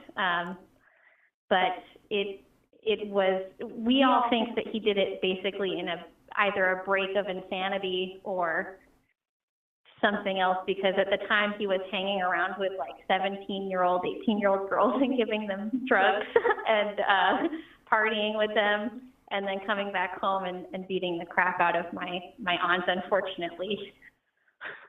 So it was wild, and no one even really knew anything happened until I got a phone call, and I live states away, and I was one of the first people who was called to be told that my aunt was blown up, and that was a weird phone call to try and figure out what was going on. How is it possible that someone could be chained to a car that explodes and that would be deemed anything other than a homicide? Right? That is exactly why we've all been mad, because I don't see how you could look at anyone in that scenario or as badly burned as she was and think, wow, someone did that to themselves. And I mean, there have been times where we've had pretty morbid discussions thinking, you know, well, maybe she just really wanted to make sure it was going to happen. But why would she want to do that in the I mean, I understand that I'm getting a narrow view of events here, but why would someone want to do that in the event that like things are turning up more their way, like they're getting a business and like she had just told him, I'm ready to leave you. She had just her grandson was just born. He's now like he had only met her a couple of times. She was so excited to be a grandma and be a part of that. It was everything screams that it was a homicide, so we've all been fighting to get it reopened, and now it is. So hopefully, I mean, I don't want to find out that my uncle's a murderer because that's the one who I'm actually blood related to, but I would love for her to get justice because it just, yeah, to me and everybody else except for my uncle and her son, basically feel like there's no way it happened the way that they tell it. What is the status of the case right now? So they have posted about it publicly on like the local Facebook that they would be taking any information in again, but it's considered open and unresolved, and I believe that my uncle and his son are both currently being sued for the insurance payout that they received. Where's your uncle at now?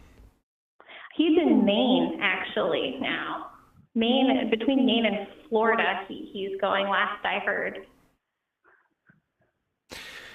When's the last time you talked to him? Last time I talked to him was in 2021. He called me out of the blue to wish me a Merry Christmas, and it gave us all the willies. Yeah. Yeah, I mean, how do you feel about this? Like, when did this happen, by the way? Like, this happened in 2015, so it's been a little while. I think, for the most part, for a long time, it was just something that no one talked about, and we all were pretty upset. I mean, she wasn't blood related to either me or my sister, but she was kind of like a mom figure to us as kids, and my little sister ended up getting a tattoo. I took the route with my older sister to start pushing for things to be investigated because the whole time, once it was acceptable for me to have conversations with other family members, I was like, you guys think something is weird about this, right? This is very weird. And everyone was like, yeah, it's really weird, but what are we going to do? Yeah, I mean, I could see, like, it's such a shocking event that, like, especially soon after, you wouldn't really. It would be hard to question the official version of events. For sure, too, because I think also there was kind of a piece with, like, me and my dad used to tell a joke, well, maybe she just took the money and ran off to some island and is living on some island with, you know, Elvis and Tupac and Biggie and whatever. But in reality, that was just some major copium that, to deal with it, when in honesty, I think a lot of us didn't bother to try and push for any reinvestigation because a lot of us just wanted to believe, you know, okay, it is what they say it is, and it's just weird, and I guess she somehow rigged the car to explode, but it was just the fact that I love my aunt, and she was an incredibly smart person, but there's no way I could think of her rigging a car to explode, and cars don't just blow up like that, like in the movies. Yeah, and just like, what would be the motive to do that? Yeah. And it's like, whereas the husband in this case, your uncle, it's like somehow, even despite this incredibly strange death, like, is getting an insurance payout. Yeah. It's very weird. Yeah, well, it's, that's all my murder take I have. It was it's definitely something that I mean, we keep talking about it at the very least, because even if it is who we think it is, it's something that we don't want to not be found out about eventually. Yeah, I mean, it's good that, like, you guys, your family is deciding to face that. This seems like a very, I mean, this is very strange to me. I've never heard of, like, such a, I don't know, like such a questionable case on, like, a very low profile level. Like, you seem like just like a normal person. Yeah, like, you're not some sort of, we're like, not, we weren't any sort of like important people in the community. We have no ties to weird business. Like, they weren't rolling in money. They were just, my uncle was like a contractor who worked with a lot of people and was friends with a lot of people, and hung out with the cops a lot, which that might have worked in his favor, but we don't know. I don't want to say that and have it not be true, but yeah, no, I understand that. yeah, she just ran a convenience store, and I mean, a lot of people came out for the vigil. The convenience store that she ended up owning was like covered in flowers. It was really cool. They made pizza there. We went and used the last of her dough and made mustard pizzas because that's the thing we always did. So we had a nice little celebration of her life, but yeah, it's, the further we get from it, the easier it is to kind of look back and be like, oh wow, that was a weird thing that we all should have maybe jumped on. Do you ever think about then, given what you just said about how, like, you're not involved in that in any kind of underworld or anything, where it's like, do you ever think about that, like, across, I guess, America, because we'll keep it to the country, but it's like, how do you think, is this more common than we think, or is this a very, very rare, uncommon occurrence? Honestly, like, I have, since having this happen and talking in like a therapy sense, and maybe that's going to give me a false bias with just the amount of people I see, I think it's more common that crimes against people don't make it out into the news. I think there are weird deaths out there, weird gruesome deaths too, because I mean, really, you hear this, and like I said, it was a town in the middle of nowhere with 15 people. What's the point of putting this in the paper the next town over, besides to, like, create a horror story? So I think there are certain people in certain areas that end up getting overrepresented, but I also think there are areas that end up getting underrepresented. So maybe it all evens out, but I'm inclined to think that probably this is happening on a bigger scale than maybe we are comfortable with or want to have that conversation. Yeah, I mean, I've just talking to you, I've got a very, this is giving me a very spooky feeling. I actually feel quite unnerved by hearing about this. Well, I'm sorry.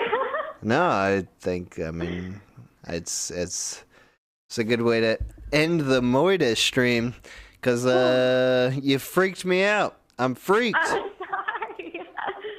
I hope that you can come to some sort of resolution to this that makes more sense than the initial resolution, because, I mean, from what literally you've told me, the initial version of events just that just doesn't make any sense at all to me. I mean, it sounds like Yeah, and genuinely, I think it being so small and in such a small area is really what helped it to stay that way, and maybe stop any further investigation. Because what tiny town wants to call in the feds, right?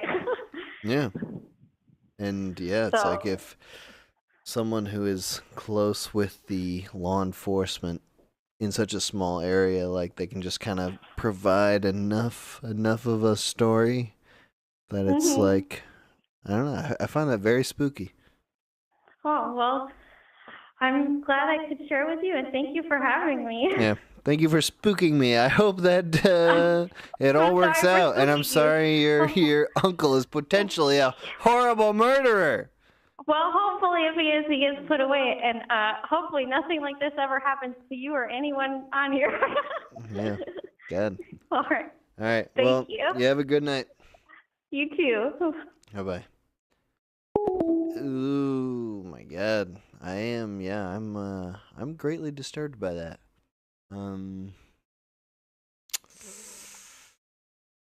Yeah, I just got the feeling from listening to that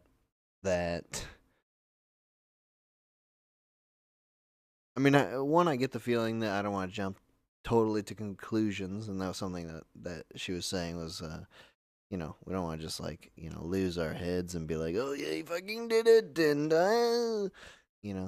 going crazy, but that is, it's like, it just doesn't make sense. Why would you?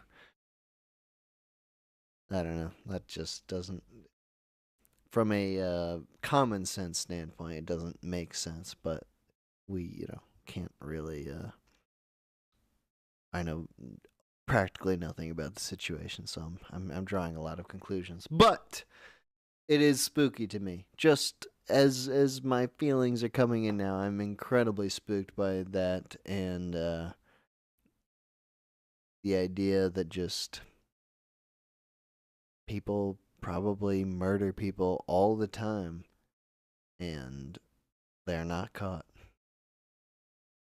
Because even this situation is like, I started talking with Tim about earlier, it's like maybe most of the murders are these drunken accidents or these drunken idiots or people who are high on something, making a bad choice in the moment. They're probably not all premeditated, but then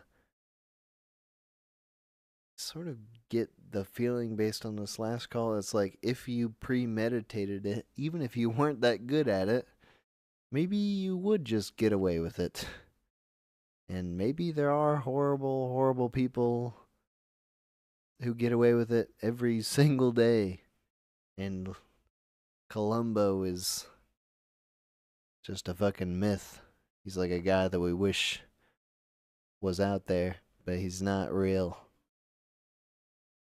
And it's a little spooky, I think. We've been talking this whole time about murder in a very flippant way, but when it comes to real life murder, it is kind of spooky to think that people get away with it all the time.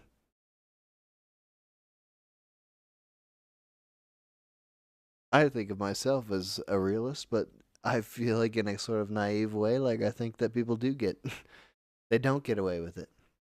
And if they get away with it, it's just because of an anonymity thing of like it could have been anyone, but it's like if you could murder your wife and still get away with it. I mean, you're the number one suspect if your wife is murdered. So yeah, that's a bit of a freaky thing for me. We're just gonna listen to a couple more songs here. I don't know if we're gonna do any more calls, but I gotta go to the bathroom real bad. I want to do a little final thing here, but first I'm gonna go to the bathroom.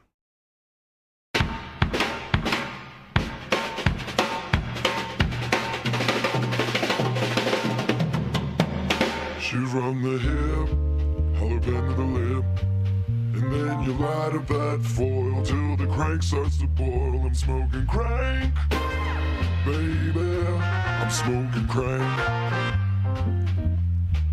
I'm smoking crank, baby, I'm smoking crank. So if you're feeling broke, get that ammonia smoke. I ain't no studio prankster, I'm a crankster gangster. I'm smoking crank, baby, I'm smoking crank. I'm smoking crank, baby, I'm smoking crank. Take it away, Jimmy.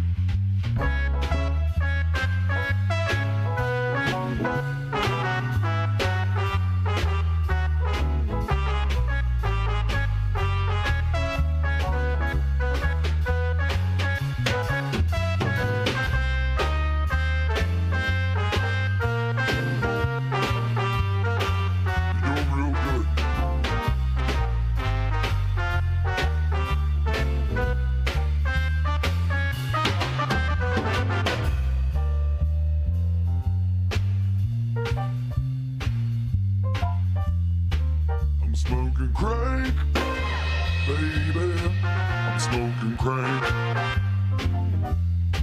I'm smoking crank, baby, I'm smoking crank. Now let me tell you, I'm smoking crank, baby, I'm smoking crank. I'm smoking crank, baby, smoking crank, yeah. Okay, that's going to be the stream today. We're done with calls. I'm just going to briefly say if you go to chunkmonthly.gumroad.com, chunkmonthly.gumroad.com, you can sign up for Chunk. You can pay $10 a month and you'll get a new chunk in the mail every month. It's a piece of physical media. It could be a comic, a zine, or a CD or more. Working with a bunch of independent artists, working on stuff. It's a new chunk every month. Also, if you don't have the money right now, or if you don't want to pay the money, you just put your email in the subscribe box on the top. Put your email in there, and then you will get updates about when new chunks are available for sale. So you don't have to be paying $10 a month. You could just pay when they're ready, when they're about to be shipped out. And that's also what you should do if you are an international person, because you can't sign up for Chunk if you're outside of the U.S. I'm sorry, it's a whole stupid thing with Gumroad. Maybe it'll be fixed someday, but right now, only U.S. people can sign up for the $10 monthly option. Right now, the chunk of the month is Matters. So you can buy Matters, this album, the songs that you've been listening to on this stream from Gas Mask Family. It's a nice CD that we printed. All nice for you. Jewel case, 12 tracks, lovely bifolded insert, all the sort of, all the fixins on this CD. Comes with a sticker. You can buy that individually. It's $10 plus shipping. You buy it individually.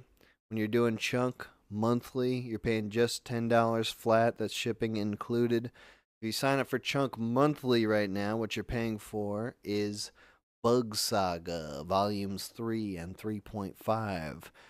We sold Volumes 1 and 2 earlier this year. Probably we're going to be reprinting 1 and 2 to go with 3 and 3.5. That's not entirely set in stone yet, but, you know, that's something we're trying to do.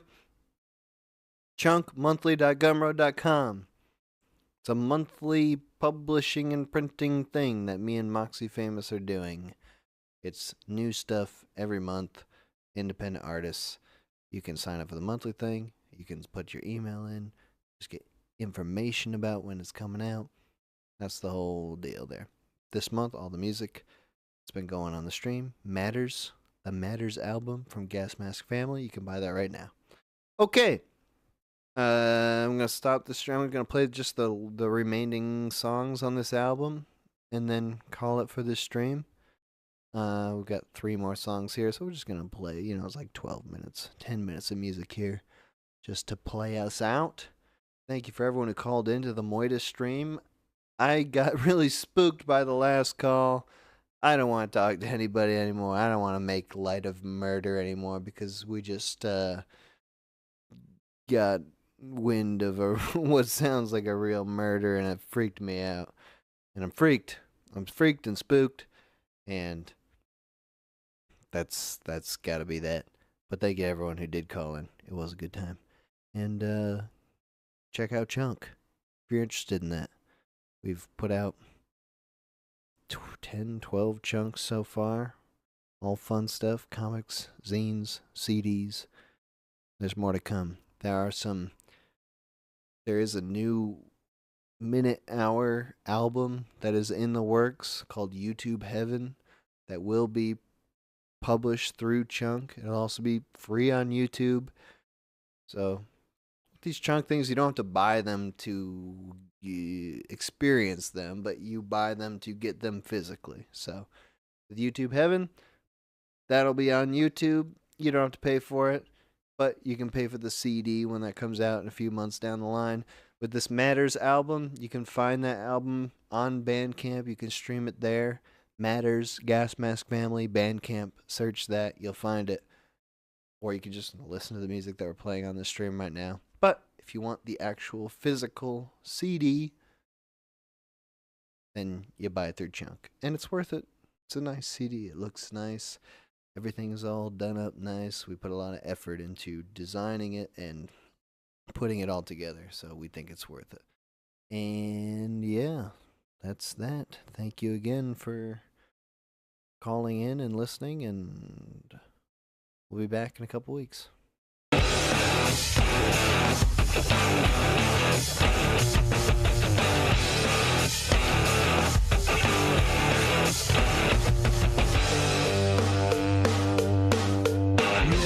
Photosynthesis, my verbal power decreases. My thesis, flinging faces, dip lines, and toxic creases. It will self-repair. Nuclear fission, reject your decision, and return you to your atomic self. My mitochondria begin the power induction, atomic destruction that separates, serrate, and dissect. Begin production, your nucleus can unstable. My cellular fable, I'm neither animal nor mineral. My mind's resonating, no relating, you're just debating. My lyrical education travel through my body, it speeds the crush velocity. This is an atrocity, consumed with velocity. My rhymes are popping, dropping, no stopping, talent. You're howling, drowning, dispounding. You're not the balance, I'm just because you weak, think I'm a creature of vegetation. Oral pain, the stain for the price for education. Cause you rhyme like you beat your meat, you feel the feed, it's imminent. Fear just make you penetrate. As the helium and oxygen affect my toxic skin. Turn gravity back, gravity back, back. Turn gravity back, remind you. Turn gravity back, gravity back, back. Turn gravity back, remind you. Amputees, amputating gorillas, masturbating on the radio station, emancipation. I'm a fetal leprechaun, artist on bells and comparison to your stars. Scarring and munching carpets, I do accept the charges. I'm a 30-year marksmanship out on the sea and the ocean floating in the Komodo dragon. To young Komodo bragging without a nuclear strategery, embryonic thievery. See through me complete my biochemical makeup, seize myself and go to bases, running races inside. This man who chases reduce my obligatory faces high.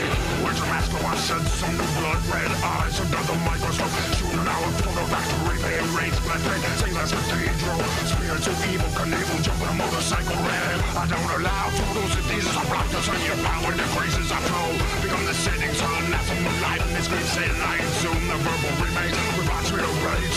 Assimilate, incorporate this pollution. Come with the revolution. Turn gravity back, back. Turn gravity back, remind you. Turn gravity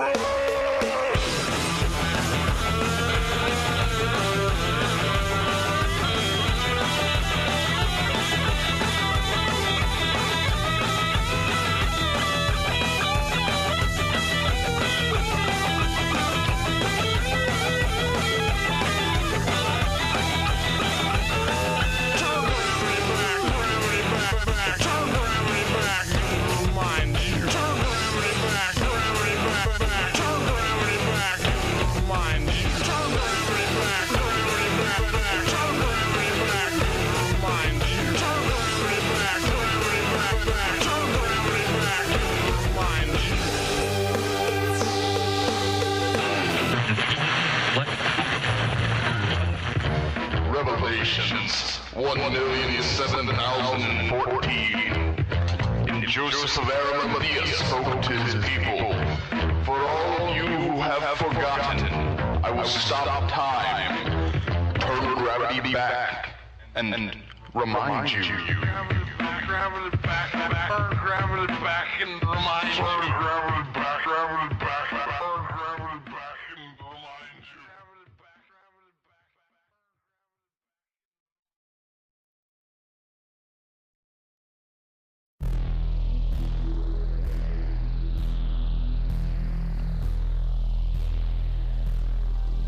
I keep dreaming of a girl and a world red and broken. So I went on a vacation, then hit recall. They'll kill us all. What the fuck did I do, Harry?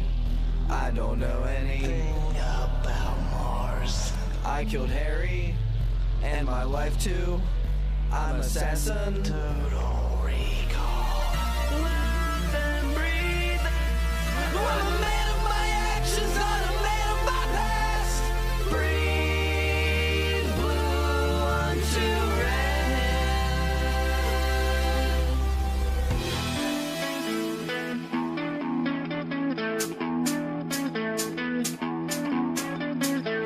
Got my briefcase, see my own face. Gotta pull the blood from my nose. I went to Mars in a disguise. Richter saw me 2 weeks. When I got there, saw oppression. Search for Quado. Hey Hauser, you got some nerve showing your face. Talking. Let them breathe. I'm a man of my actions, not a man of my past. Breathe blue unto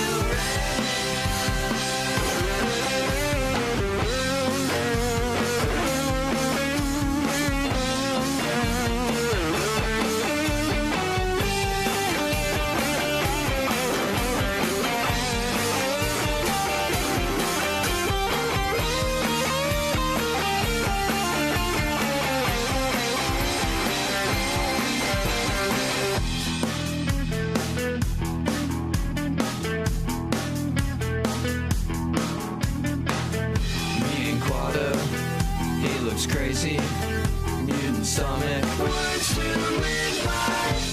They attack us, killing Quato. I know the secret. There's reactors on the big screen. It's the old me. I was Betsy. Now I'm good me. You think this is the real Quaid? Ha ha ha ha.